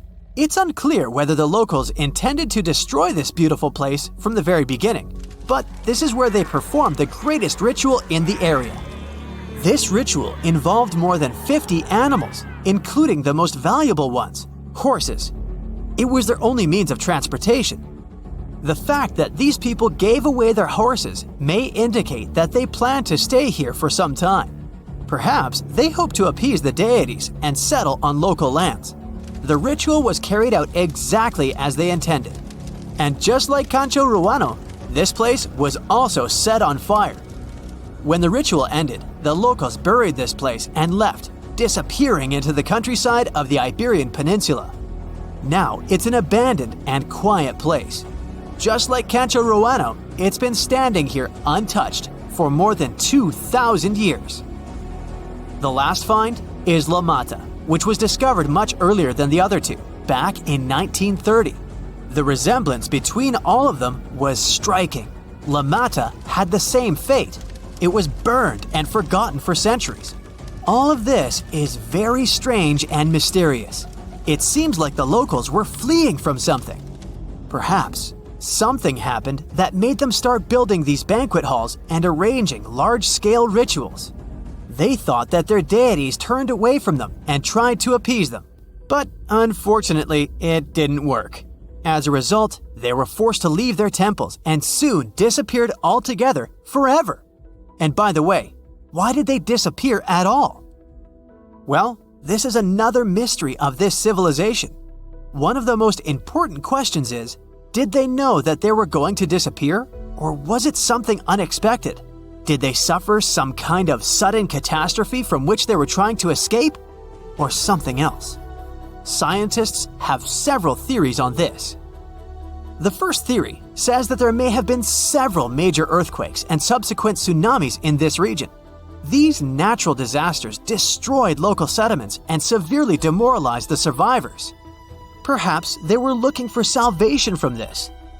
Another theory is that there were some problems with trading. Since they were rich in metal and lived off their economy, any problems in it could lead to big troubles.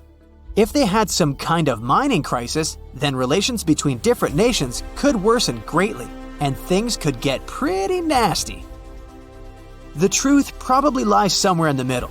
The most current theory says that around the 6th century BC, a large-scale tsunami hit the port. This greatly damaged the economy, which worsened the relationship between Tartessos and its neighbors. In any case, this seems to be speculation.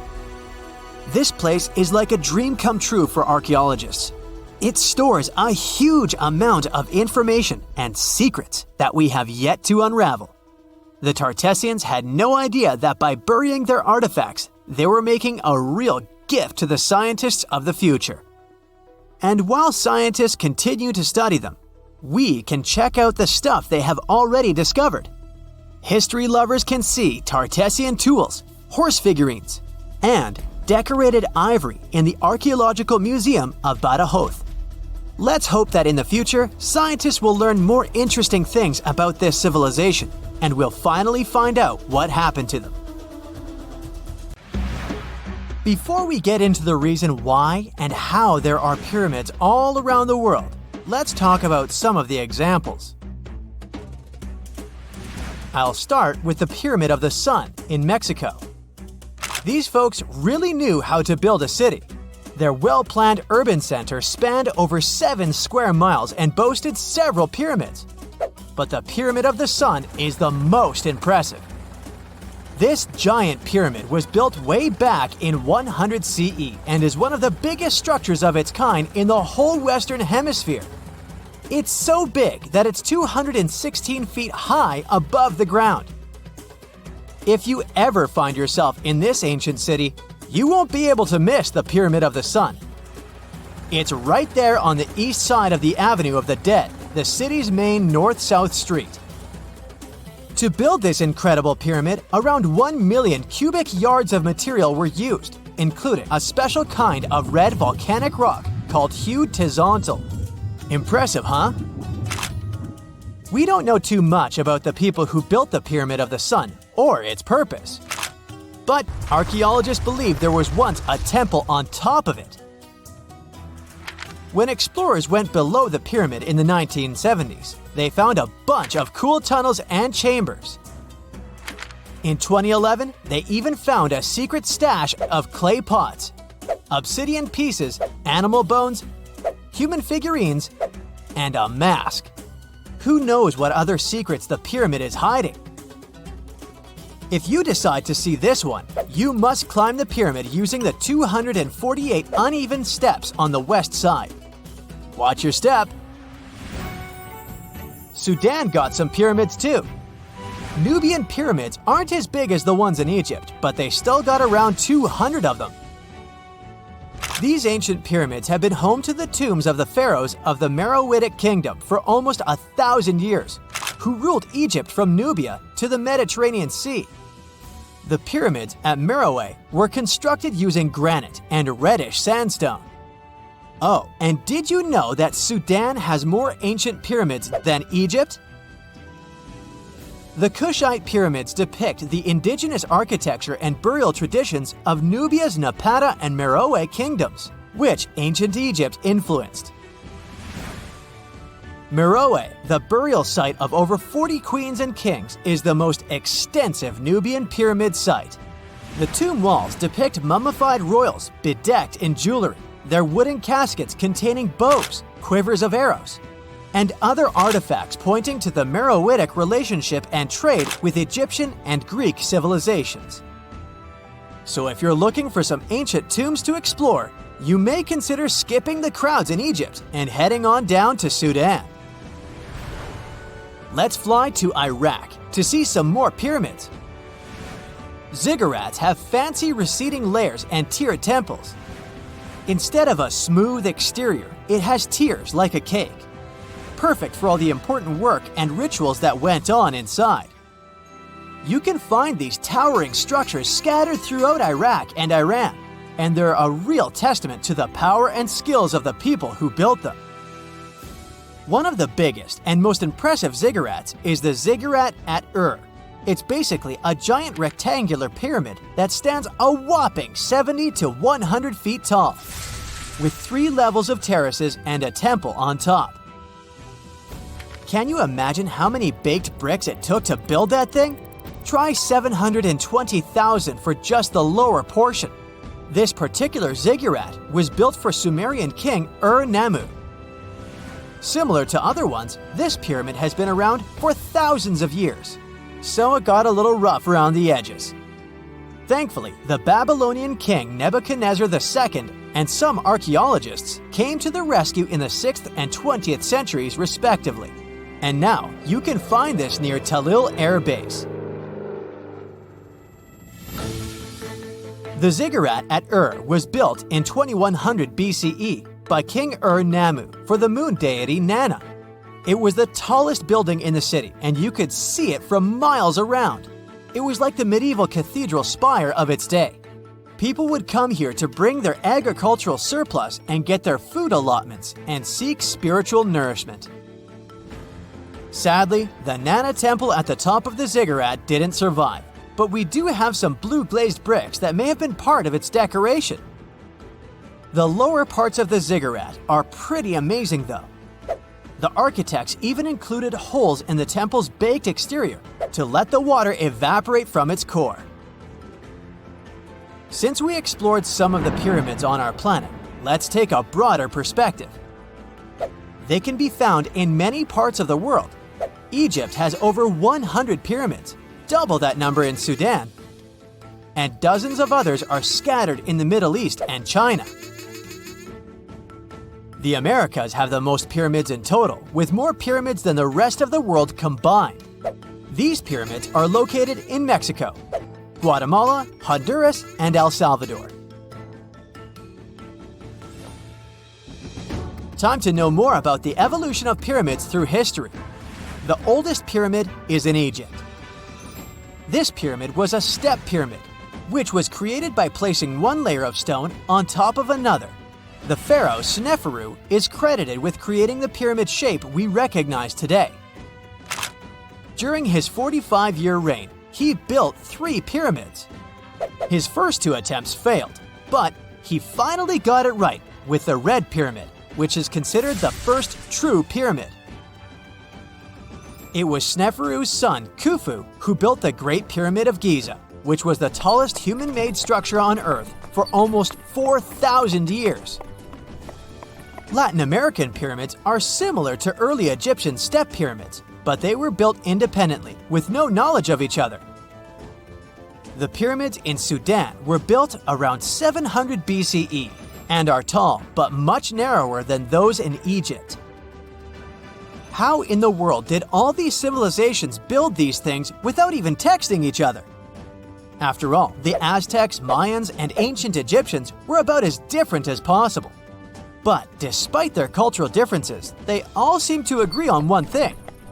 Pyramids were pretty cool. Step pyramids are all around the world because they were the most feasible and stable way to build large and tall structures without access to lighter building materials like wood and metal. The triangular form with a square base is the best way to build a sturdy structure, and having a cube structure would require more material for less height. Now, when it comes to pyramid design, the Egyptian pyramids were like giant triangles with a square base, smooth sides, and a pointy top. On the other hand, the Aztecs and Mayans went for a tiered cake look, with steps leading up to a flat platform on top. So, while all these pyramids share the same basic shape, they have their own unique flair. Each group built its pyramids using different materials, techniques, and slope angles. So while they may have been inspired by each other's work occasionally, they were just doing their own thing. Egyptian pyramids had smooth, angled sides that were designed to help the pharaoh's soul ascend to heaven. The Pyramid of the Sun was built over a series of caves that served as a passageway for the deities. The Maya built the temple of Kukulkan in Chichen Itza to honor the deity Kukulkan, usually represented by a serpent. Nicknamed El Castillo, it has 91 steps on each side, plus a platform. That's 365 steps, one for each day of the Mayan calendar. Tell me, Brightsiders, how were pyramids built? To begin with, humans made them, not a foreign race from space that landed on Earth. You see, one thing that all pyramids have in common is that they were built without advanced tools or even the wheel. It took a lot of people to build them, including skilled laborers and architects. For example, it's estimated that 20,000 people built the Great Pyramid of Giza. and it's believed that most of them were skilled laborers. Building pyramids was a massive undertaking that required years of planning and effort. The Great Pyramid at Cholula, Mexico, took 600 years to complete. Footsteps pounded behind him. Heart racing, he lunged toward the towering statue, fingers fumbling with the hidden crevice. No time. He shoved it inside just as shouts closed in. A deep breath, loud heartbeat. Then he ran, vanishing into the dark, leaving his secret buried in stone, waiting to be found. Throughout history, statues haven't just been silent guardians of the past. They've been hiding places for secrets, some deliberately sealed away, others stumbled upon by pure chance. See the most mysterious of them. In 2016, as Australian experts prepared a 645-year-old statue for auction, they uncovered a hidden secret, an ancient banknote tucked inside its hollowed head. Issued in 1371 under Emperor Zhu Yunzang, the note was worth 1,000 copper coins, or 28 grams of silver. More strikingly, it carried a grim warning. Despite passing through multiple owners, the hidden bill remained undiscovered for centuries. A rare relic from an era when paper money was still a novelty, the note was soon listed for auction, its journey through time continuing into the modern world. Statues became more than just symbols. They were guardians, keepers of history, and sometimes even life-saving tools. In 2017, restoration experts working on an 18th century statue in Spain made a remarkable discovery. Hidden within the statue's hollow interior were 2 letters written in 1777, providing insights into daily life, local customs, and the economy of the time. Similarly, in 2023, during renovations at the United States Military Academy in West Point, a box was discovered inside the marble base of a statue depicting the hero Tadeusz Kosciuszko. Placed there nearly 200 years ago, this time capsule offers a tangible connection to the institution's storied past. The mystery surrounding statues and their potential to hide secrets extends to some of the world's most iconic monuments. Few places are as shrouded in mystery as the Great Sphinx of Giza. For centuries, archaeologists, historians, and explorers have speculated about what might lie hidden beneath its massive limestone figure. Some people thought the Sphinx concealed the legendary Hall of Records, a supposed library containing ancient knowledge, possibly even lost wisdom from Atlantis. In recent years, advancements in ground-penetrating radar technology have revealed voids beneath the Sphinx, leading many to believe that the statue may hide undiscovered chambers or passageways, some possibly linked to royal tombs or hidden structures. The potential of hidden chambers beneath the Sphinx has captivated imaginations for generations. But what is perhaps even more intriguing is the recent work done by researchers from New York University, who studied the environmental forces that shaped the Sphinx. After recreating ancient wind patterns, the researchers concluded that the Sphinx may have originally been shaped by natural erosion before humans further refined its form. Such revelations open up new avenues for understanding the monument's purpose, as well as the cultural and spiritual significance it held back then.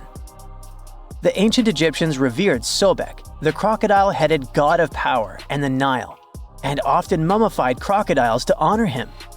These creatures were placed in temples or tombs as offerings to the gods or to ensure their safe passage to the afterlife. Recently, a group of researchers dove into an interesting study about a crocodile that received the mummification treatment from Egyptian embalmers. They used a CT scanner to uncover all sorts of fascinating details about how this crocodile met its maker and what happened to its body afterward. For the ancient Egyptians, animals weren't just pets, they were major players in their rituals, acting as a bridge between humans and the deities. Hawks, for example, were associated with Horus, the sun deity, since their flight brought them closer to the sun. Cats were linked to Bastet, the fierce and protective mother deity. crocodiles were among the favorite animals for mummification.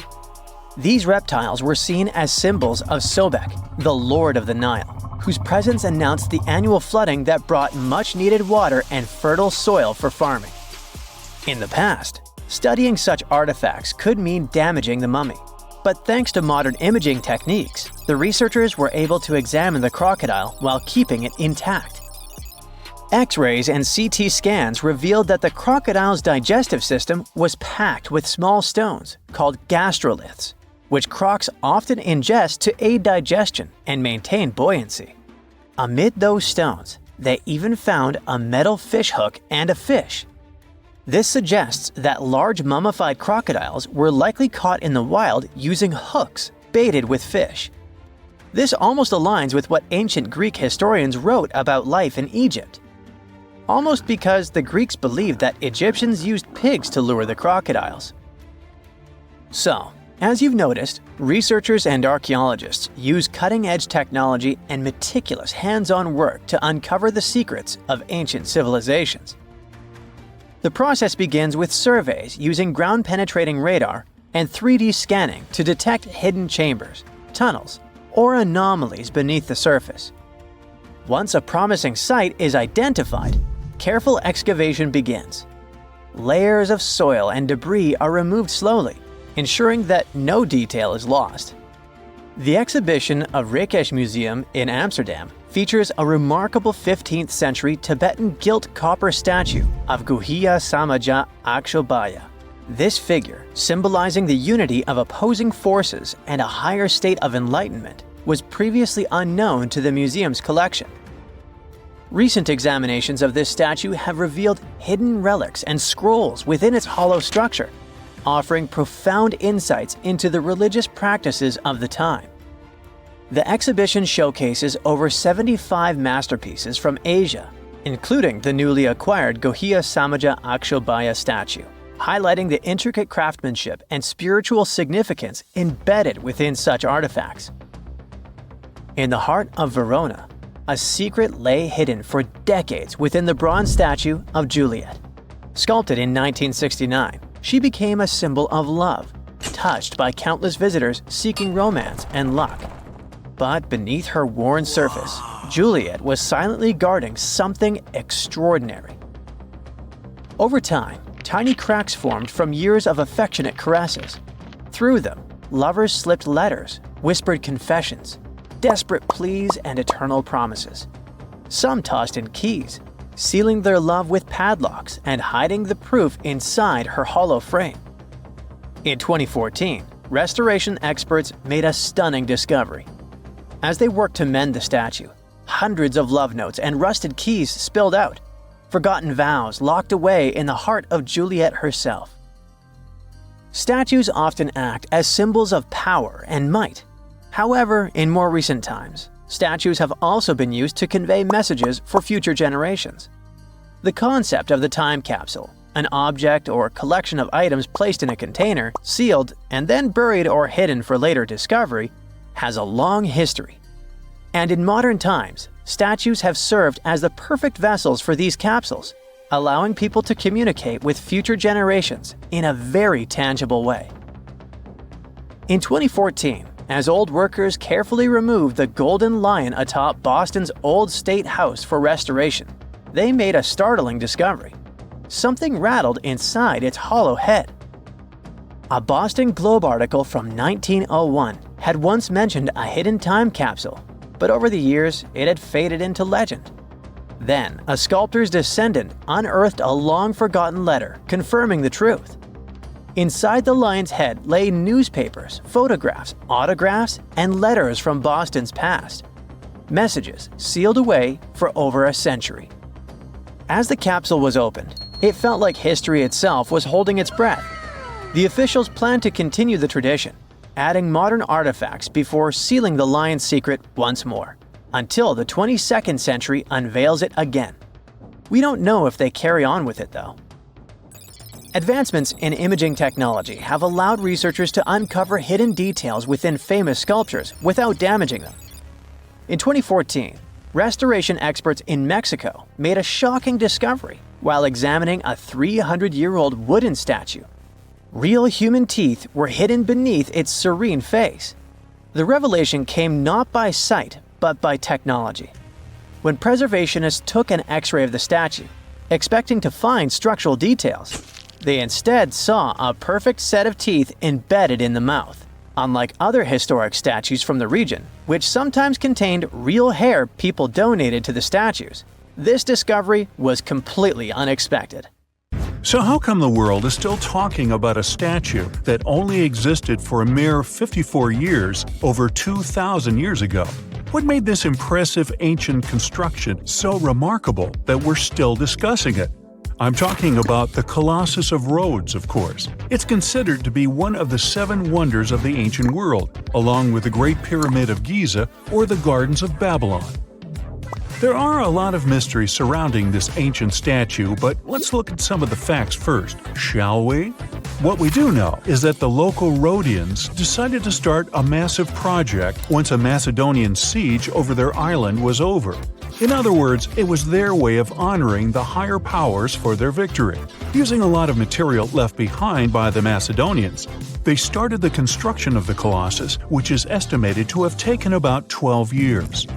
Most contemporary descriptions of the sculpture agree that it stood about 105 feet tall. Now, just to compare, that's about the size of the Statue of Liberty today, which is 151 feet tall. It may not seem like a lot. I mean, Lady Liberty is currently ranked as the 52nd tallest statue in the world. The champion here would be the Statue of Unity in India, standing proud at an astonishing 597 feet. But for ancient times, that was quite an accomplishment.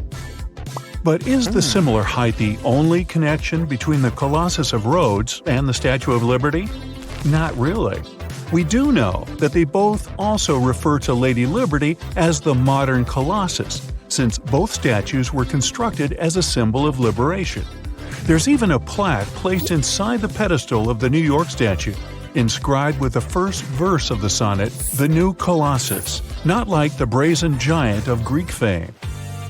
To build this massive Colossus statue, they sure needed a lot of bronze. Some ancient records even recount that the construction required 27,000 to 29,000 pounds of bronze. Even for modern times, this is a lot, but back then, they even called it an operation that involved the bronze industry of the entire world. The man tasked with bringing the statue to life was Chares of Lindos, a local Greek sculptor. The whole construction took place from 294 to 282 BCE, but unfortunately, Chares never got to see the end result.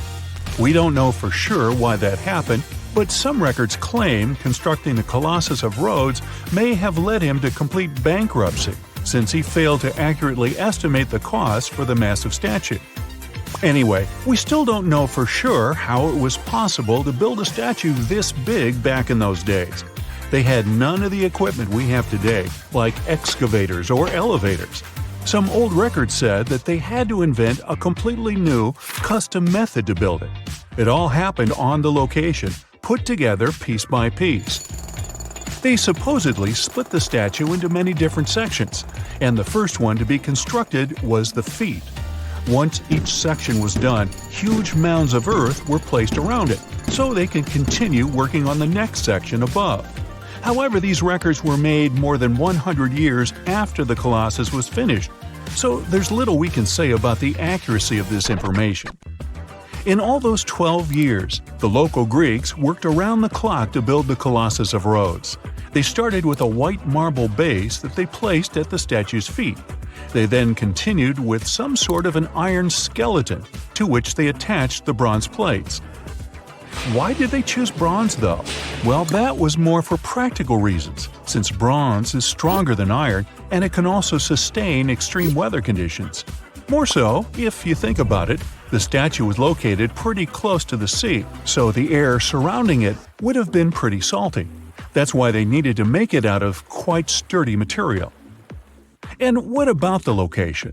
Well, that's something that has been up for debate for a long time.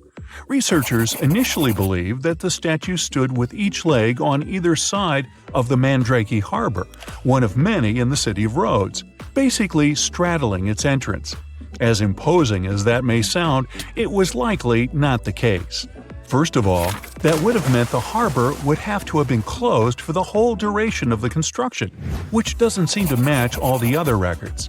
More so, after the statue had fallen, it would have probably blocked the entirety of the harbor, which again doesn't seem to be mentioned anywhere. Most recent depictions say that it most likely stood either on the eastern side of the Mandrake Harbor or maybe even further inland. So, what happened to this impressive structure? Is there really nothing left of it to this day? And why did it survive for only 54 years, since it took so long to build and it was so important for locals?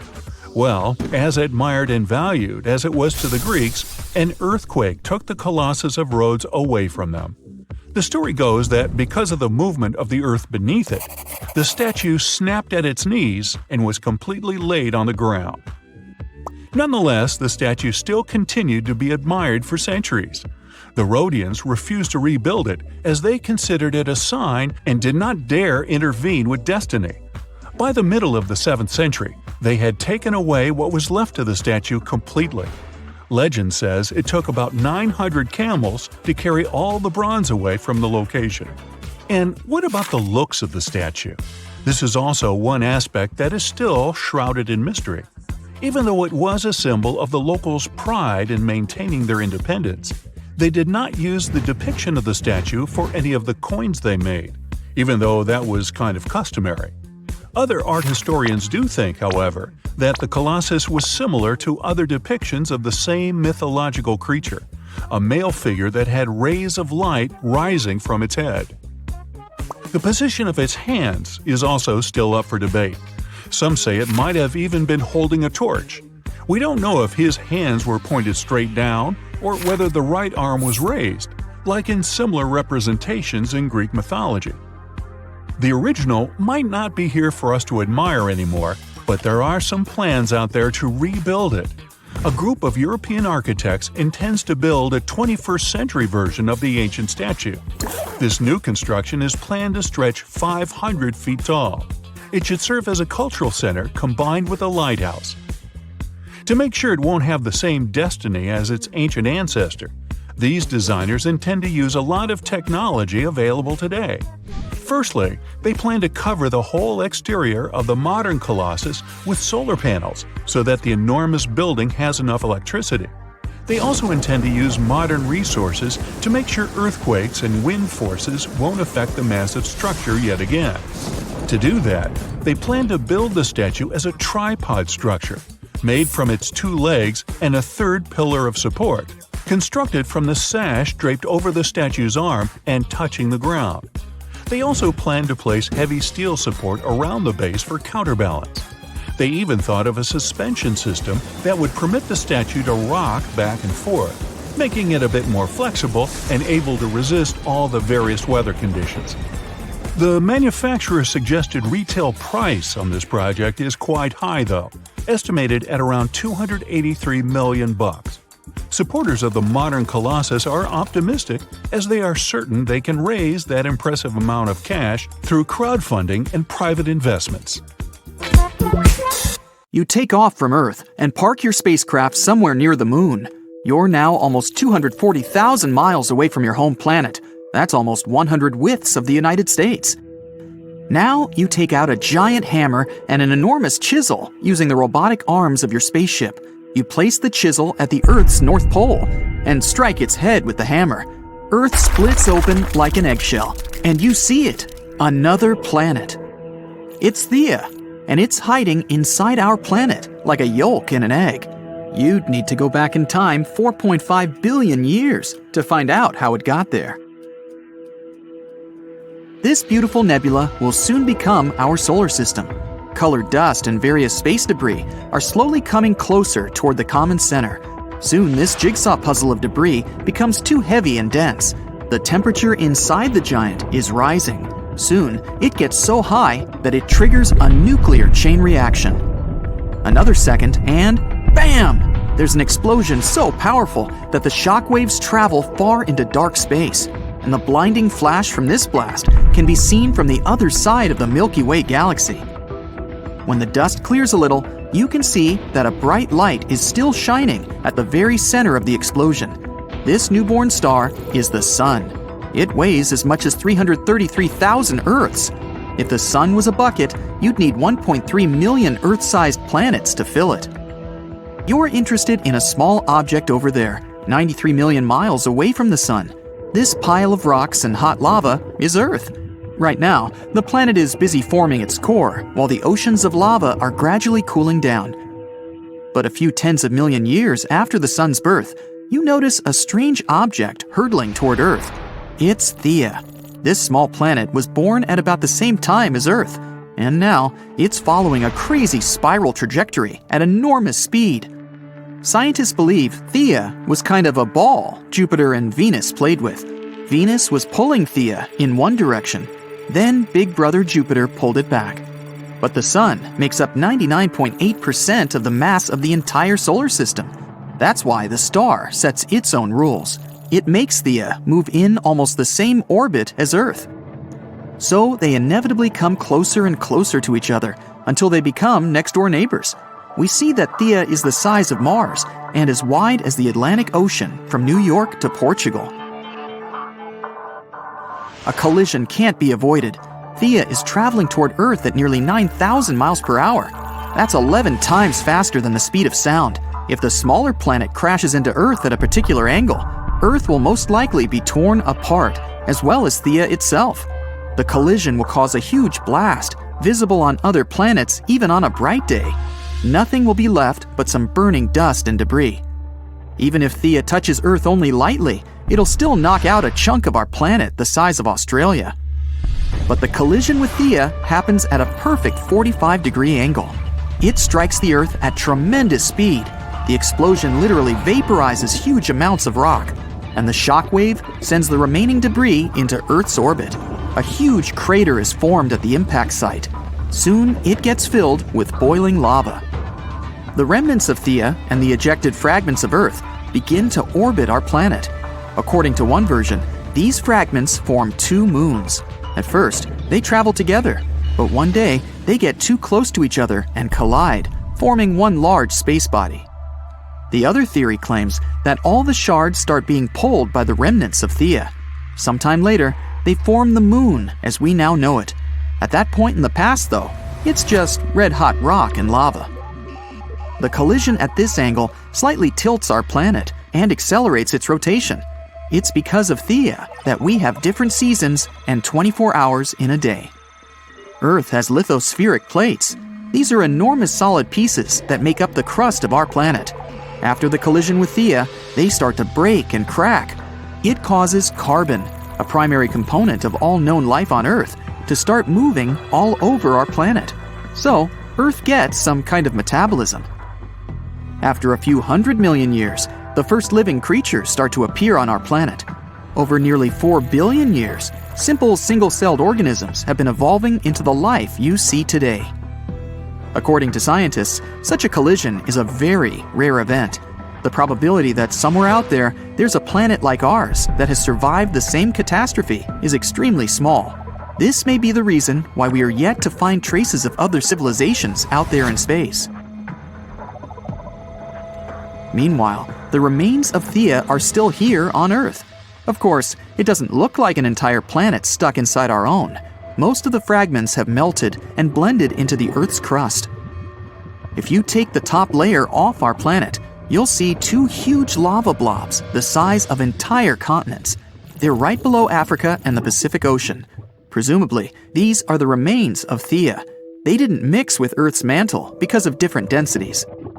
It's like mixing water and oil in a glass. The oil will always float up over the water and create an even layer on top of it. But if you raise those lava patches up to the surface, they'd be 100 times higher than Mount Everest.